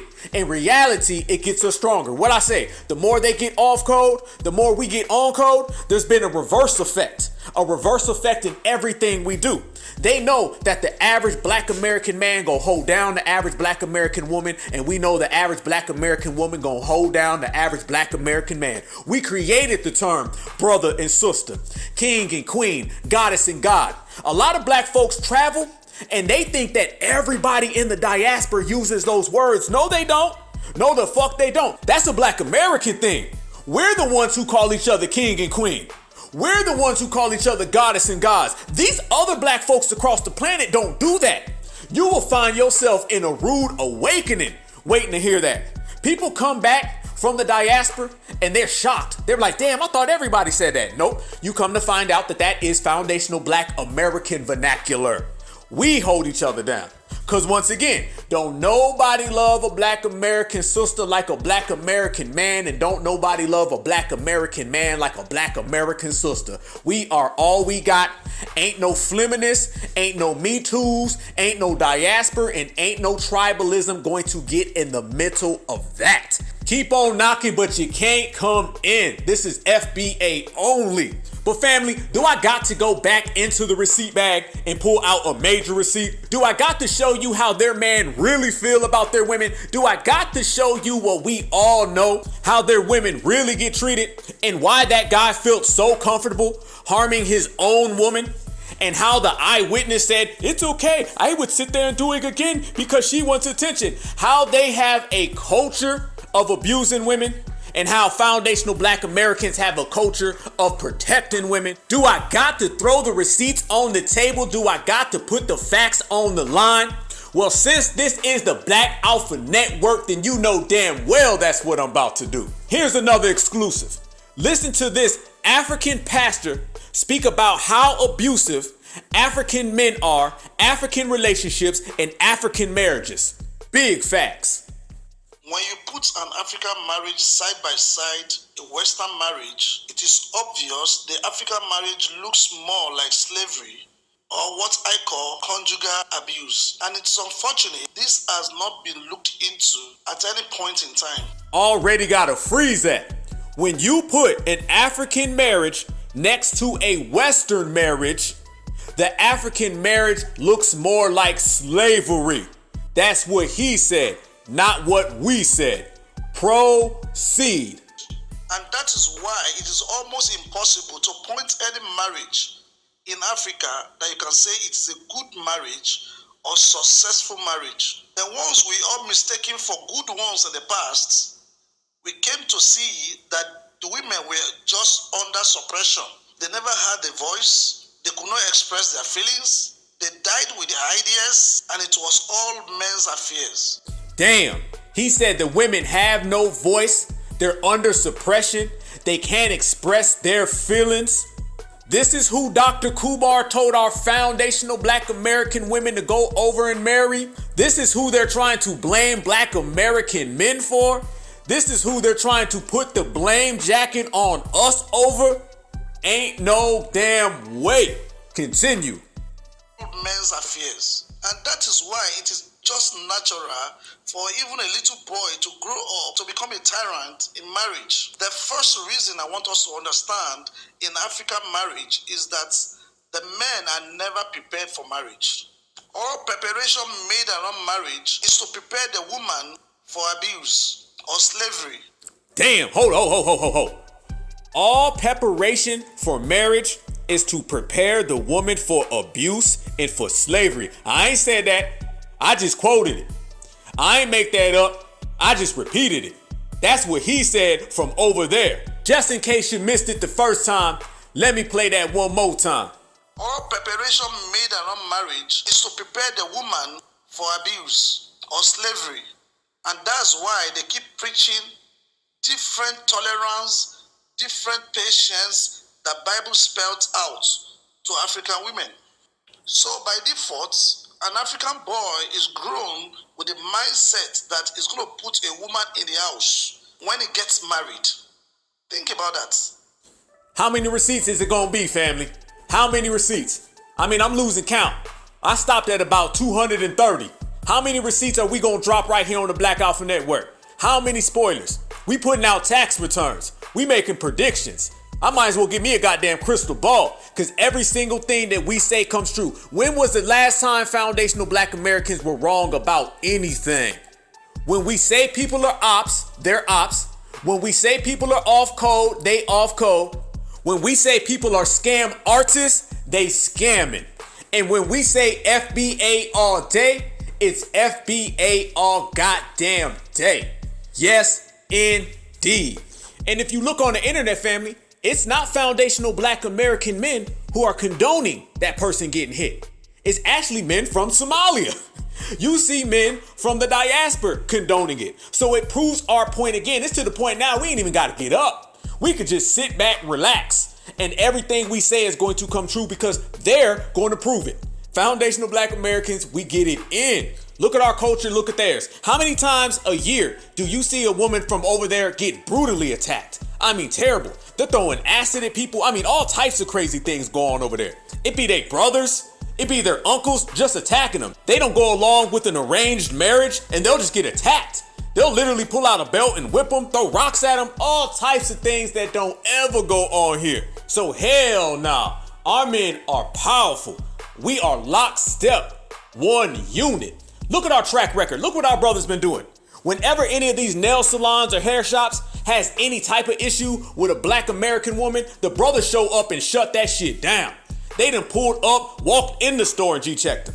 When it came to riding for Breonna Taylor, brothers was out there, right next to the sisters on the front line. We do everything together. This little thing where one does it and the other doesn't, that's them, not us. If you see a Black American man, you're gonna see a Black American woman. If you see a Black American woman, you're gonna see a Black American man. Whether that's the front line or the finish line, we gonna be there together. When we start talking about reparations, we talking about getting reparations for the whole family. Y'all think they would get reparations over there and give it to their women? Do you really think in the diaspora, anywhere, you name it, pick a place, do you really think if they got reparations, they would divvy that up? We talk about reparations for all of us. Ain't nobody out here saying we want reparations for just us. Nobody's saying that. We get it all together. It goes back to that culture of if one can't come, ain't nobody coming. I guarantee you, if they got reparations right now, the men would keep it and they wouldn't give it to the women. Look at our justice groups, the Black Panther Party. Name me one social group from the diaspora where women are involved. You ain't seen none. They ain't got no groups with no woman on the front lines. That's just not how they do. Like we said, the majority of the Black Panther Party were women. You'll never see that duplicated anywhere else outside of foundational Black America. When Black girls around the world get inspired, they get inspired by our women. You'll never see that outside of foundational Black America. There's a reason why we are the face of Blackness on the planet. And when I say we are the face of Blackness, it goes together. Black American men, Black American women, the Black American family. No, it's not crazy. It's expected when you know what time it is and you know what type of time they're on. That's why we stay on code. That's why we call it all out. But when it comes to them dropping the N-word, things they say about us, everything that's well documented and all of us certifieds already know. And when you bring it on back to Mrs. Mutombo, not only did the family lay out all of these off-brand receipts, the main thing that she was doing was running around, family, and slapping W's in the name of our reparations. Yep, she's literally running around on video, yelling and screaming at W's and then slapping them and saying it's because of reparations. What kind of dirt, what kind of filth are you throwing on our reparations claim by doing something like that? First off, she don't even qualify for reparations.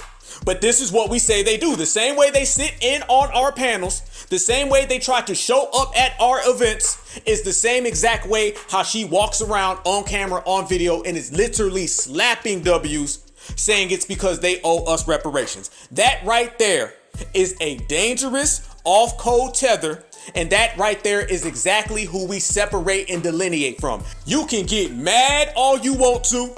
You can call foundationals every name in the book, but you better call us real. Listen to this, family. Receipt. This is for the fact that you're a white man and I'm a black woman. I have less privilege than you. Thank you. Oh, I feel bad. She just slapped him and then walked away. Did it again.